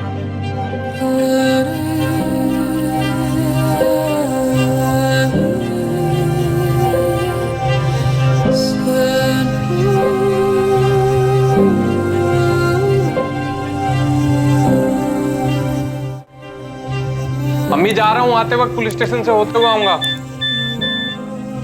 हाय मुराद, मेरा नाम तपन गर्ग है, मैं आगरा से। मुझे तुम्हारी बहन नफीसा के बारे में बात करनी है। मैं तुम्हारी बहन से यहाँ आगरा में एक कोठे पर मिला। मेरा नंबर है 4449831।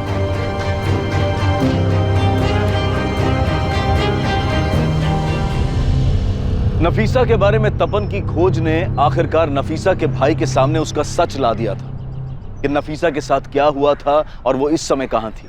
लेकिन इससे पहले कि मुराद तपन को कॉल करके उससे बात करता, तपन को एक दूसरा कॉल आने वाला था जो बहुत महत्वपूर्ण था और इस पूरे मामले को पलटकर इसका रुख बदल देने वाला था।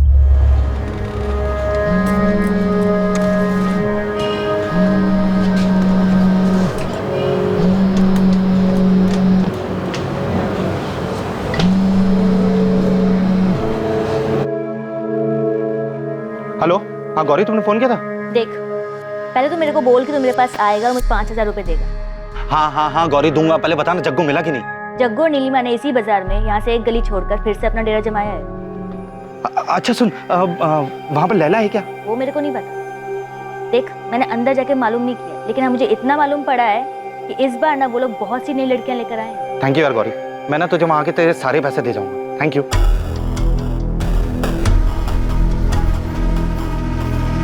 मुराद ने तुरंत तपन से बात की और आगरा के लिए निकल गया। आगरा में तपन ने मुराद को रिसीव किया और तपन मुराद को उस जगह ले गया जहां नफीसा थी, ताकि मुराद पहचान कर सके कि वो लड़की लैला मुराद की बहन नफीसा कुरैशी है।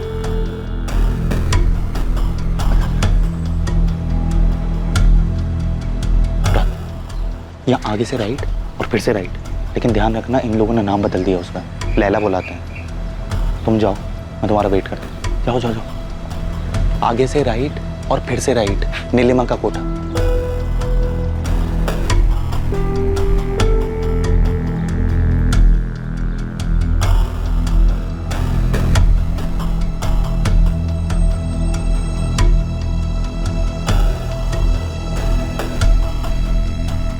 अरे आइए आइए साहब, आइए। अरे नेहा, काजल, सब जन आ जाओ बाहर।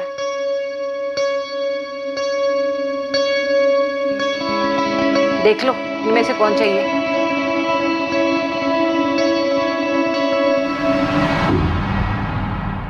मैं लैला के लिए आया हूँ। लैला? पहले भी आए हो क्या? नाम कैसे जानते हो? वो मेरा एक दोस्त है, उसने बताया। कौन दोस्त? तपन नाम है उसका, तपनगर।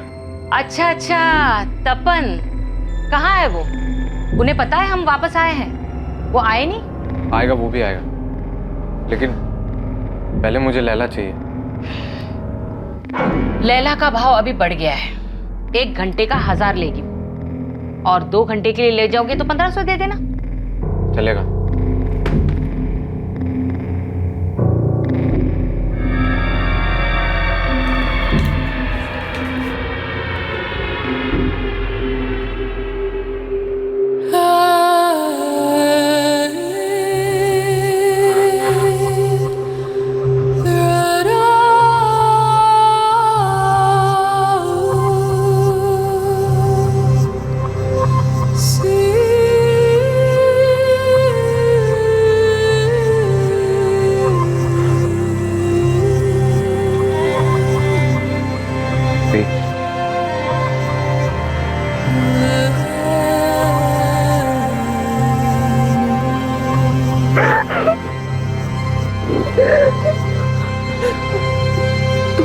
कैसे हैं? अबे आप यहाँ कैसे?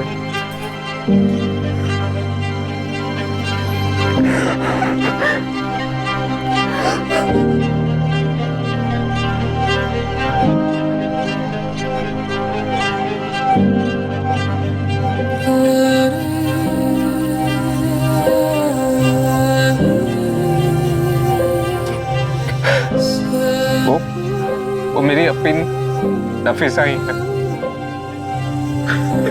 मुराद रो मत। तू वीक नहीं पड़ सकता यार, हमें नफीसा को छुड़ाना है। तो हम पुलिस के पास चलते हैं ना? नहीं, पुलिस के पास नहीं जा सकते। मैं किसी ऐसे के पास जाना होगा जो पुलिस को बताए कि क्या करना है। हम कोई गलती नहीं कर सकते मुराद। ये जानने के बावजूद भी कि नफीसा वेश्यावृत्ति में फंसी है और अब वो कहाँ है। आइए सर। नफीसा को उस जगह से बाहर निकालना इतना आसान नहीं था। पुलिस को इन्वॉल्व करें पापा? नहीं, ये सारी चीजें पुलिस के नाक के नीचे ही तो होती रहती। पुलिस पर सीधे भरोसा करना ठीक नहीं। ये महिला आयोग का एड्रेस मैंने तुम्हें सेंड कर दिया है, उनकी हेल्प ले लेना। मैम, मैंने बीना कुमारी का बस नाम ही सुना। नफीसा अपी उनके बारे में जानती है। मैम, बहुत मुश्किल से नफीसा के बारे में पता चला है और मुराद ने खुद कंफर्म किया है कि वो उसकी बहन है। मैं आपको फ्रेंड स्क्वायर पर नफीसा की फोटो और बाकी डिटेल्स भी दिखा सकता हूँ। तुमने रांची में पुलिस कंप्लेन किया था ना, वहाँ की कंप्लेन कॉपी है?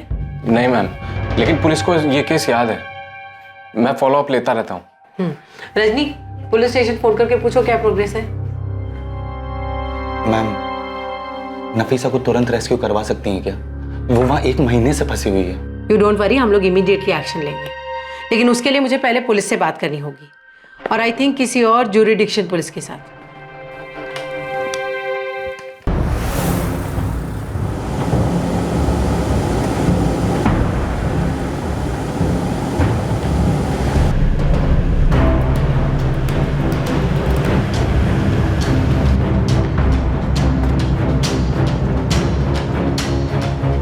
तपन, जी सर। तुम इस जगह और नीलिमा दोनों को अच्छी तरह से जानते हो, इसलिए सबसे आगे तुम जाओगे कस्टमर बनकर, और तुम्हारे पीछे देवेन और सुभाष ये भी पहुंचेंगे, और इसके ठीक 15 मिनट बाद हम लोग रेड करेंगे। सर मैं भी जाऊँगा।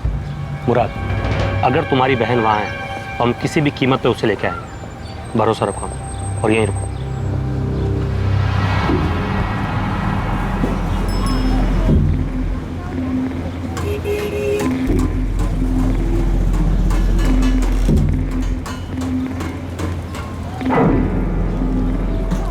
तपन साहब,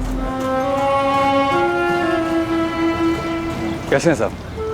मैं ठीक हूँ, तू कैसा है जग्गू? मैं बिल्कुल अच्छा है। अरे तुम लोग गायब कहाँ हो गए थे? अरे छोड़िए वो सब, अब वापस आ गए हैं ना। मैं भी वापस आ गया हूँ। आपको कैसे मालूम चला कि हम लोग वापस आ गए? वो रेड के बाद 2-3 बार आया था मैं, लेकिन तुम लोग मुझे मिले ही नहीं।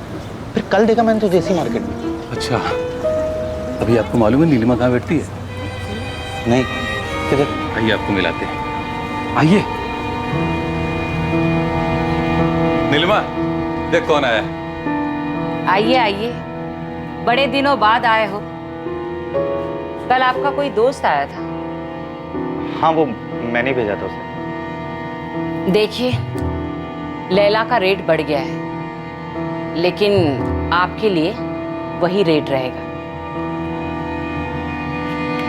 1200।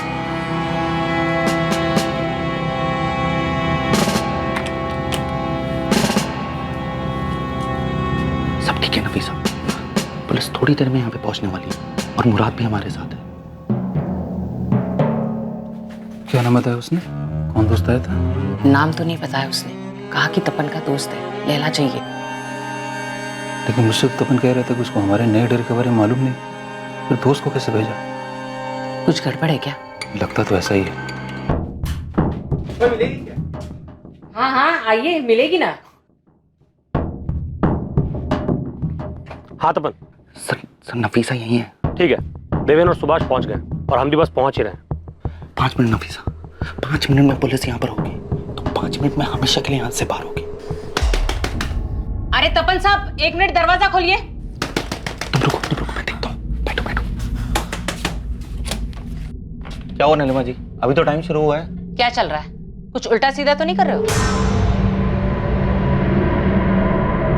इसके साथ कुछ करते भी हो, ऐसे ही पैसे दे रहे हो? इसके साथ मैं क्या करता हूँ उससे तुम्हें क्या मतलब है? पैसे तो दे रहा हूँ ना तुम्हें। तेवर बदल गए तपन साहब, लैला नहीं मिलेगी। अपने पैसे वापस लो और निकलो यहाँ से। लैला, चल निकल। अरे क्या कर रहे हो यार? लैला, चल निकल। क्या कर रहे हो यार? मैं बोल रहा हूँ, मेरा टाइम अभी शुरू हुआ है। ऐसे नहीं कर सकते हो आप लोग। पैसे पैसे दिए ना मैंने। अरे चाहिए। ये क्या हो रहा है साहब? रेड है नीलिमा, रेड। अब बाहर बुला सबको, चल। सर क्या कर रहे हो, क्या कर रहे हो? देखो थाने मैंने पैसे पहुंचा दिए हैं, आप पता कर लीजिए वहां पे ना। दादा बोलेगा ना, यही ठोक दूंगा। चल नफीसा, चलो चलो। बाकी लड़कियां कहाँ हैं? और कहाँ छुपा के रखा उन्हें? इतनी है साहब, और सब मर्जी से है। ये नफीसा जिसे तू लैला बोलती है, ये अपनी मर्जी से यहाँ पे? हाँ, वो मर्जी से, पूछो इसे।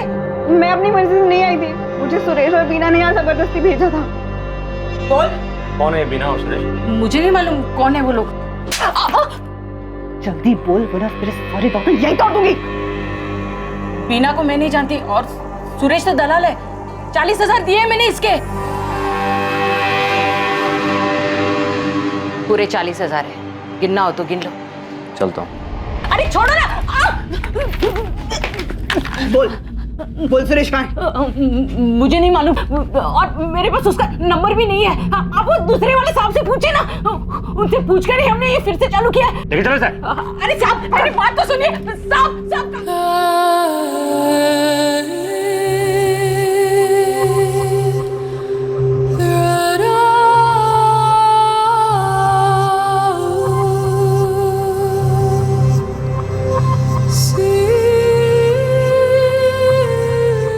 नफीसा कुरैशी ने महिला आयोग में अपना बयान दर्ज करवाया। जरूरी कागजी कार्रवाई पूरी होने के बाद नफीसा को उसके घर जाने के लिए छोड़ दिया गया। नीलिमा के साथ कड़ी पूछताछ हुई, लेकिन पुलिस उस सुरेश तक नहीं पहुंच पाई जो नफीसा को आगरा लाया था। ना ही पुलिस को बीना कुमारी के बारे में कुछ पता चला जिसने नफीसा कुरैशी की तस्करी की थी।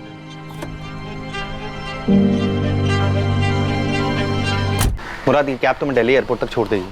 दोपहर में तुम दोनों की फ्लाइट है और शाम तक तुम दोनों रांची पहुंच जाओगे। थैंक यू तपन, आपने हमारे लिए जो कुछ भी किया हम उसे कभी भुला नहीं पाए। मुराद, अब ये सब सोचने की तुम्हें कोई जरूरत नहीं है। तुम दोनों अपने घर जाओ और एक बार इन्फॉर्म कर देना जब घर पहुंच जाओ तो। आओ।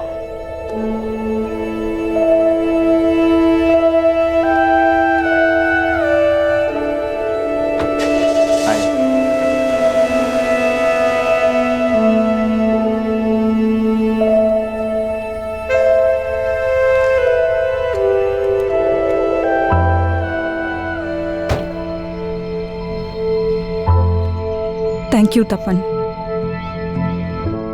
मैंने तुमसे पहले भी कई लोगों से मदद मांगी थी, बहुत मिन्नतें भी की थी मैंने। मुराद का नंबर तक दे दिया था, लेकिन किसी ने कुछ नहीं किया।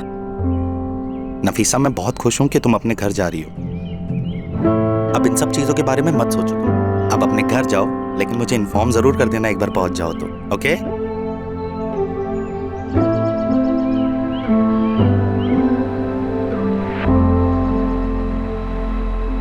नफीसा उस नर्क की दुनिया से बाहर अपने घर वापस आ गई। तपन गर्ग भी अपनी पुरानी जिंदगी में वापस आ गया है। दर्द, उदासी और अशांति से भरी जिंदगी से बहुत दूर। तुझे तो बताना भूल गया मैं, नफीसा सही सलामत घर पहुंच गई है। हीरो निकला था। आरती ने छोड़ के गलती कर दी था। वैसे थोड़ा बहुत क्रेडिट तो तेरे को आरती को भी देना पड़ेगा। हाँ बिल्कुल, उसको देना चाहिए। अगर बीना, सुरेश, नीलिमा और जग्गू जैसे शैतान इंसानी रूप में हमारे इर्द गिर्द हैं जो लोगों की मासूमियत का फायदा उठाकर अपना पेट भरते हैं, तो इस दुनिया में अच्छे लोग भी हैं। ये जो अच्छे लोग हैं ये सामान्य व्यक्ति हैं, लेकिन आमतौर पर किसी को भी तकलीफ में देखकर तुरंत उसकी मदद के लिए खड़े हो जाते हैं। और देखा जाए तो दुनिया में बुरे लोगों से ज्यादा तपन जैसे भले लोग हैं। और ये सिर्फ मान्यता या कोई कहावत नहीं है, बल्कि सच्चाई है कि बुराई पर हमेशा अच्छाई की जीत होती है। मासूम लड़कियों को अच्छे काम और आमदनी के सपने दिखाकर बेवकूफ बनाकर शहर लाया जाता है और फिर उन्हें बेच दिया जाता है। और इस जाल में फंसने से बचने के लिए सतर्क रहना जरूरी है। अपनी इंसानियत और विनम्रता को इतना दृढ़ करें कि बुरी ताकतों का विनाश निश्चित हो। ऐसी बुराई जो ताकतवर लोगों के संरक्षण और उनकी सहायता से पनपती है, उसे सिर्फ एक आम इंसान की अच्छाई से ही कुचला जा सकता है। जबरन गुलामी के कई केसेस में हमने देखा है कि एक सामान्य व्यक्ति की अच्छाई और उसके दृढ़ इरादों ने ही गुलामी में फंसे हुए लोगों को बचाया है। अब मैं अनूप सोनी आपसे विदा लेता हूं, फिर मुलाकात होगी। और देखते रहें क्राइम पेट्रोल सतर्क, सोमवार से शुक्रवार रात 11 बजे। और याद रखें, क्राइम और आपके बीच में सिर्फ इतना फर्क है कि आप कितने सतर्क हैं। सतर्क रहें, सुरक्षित रहें। जय हिंद। क्राइम पेट्रोल के और भी दिलचस्प कहानी देखने के लिए हमारे चैनल को सब्सक्राइब करें और बेल आइकॉन दबाना न भूलें।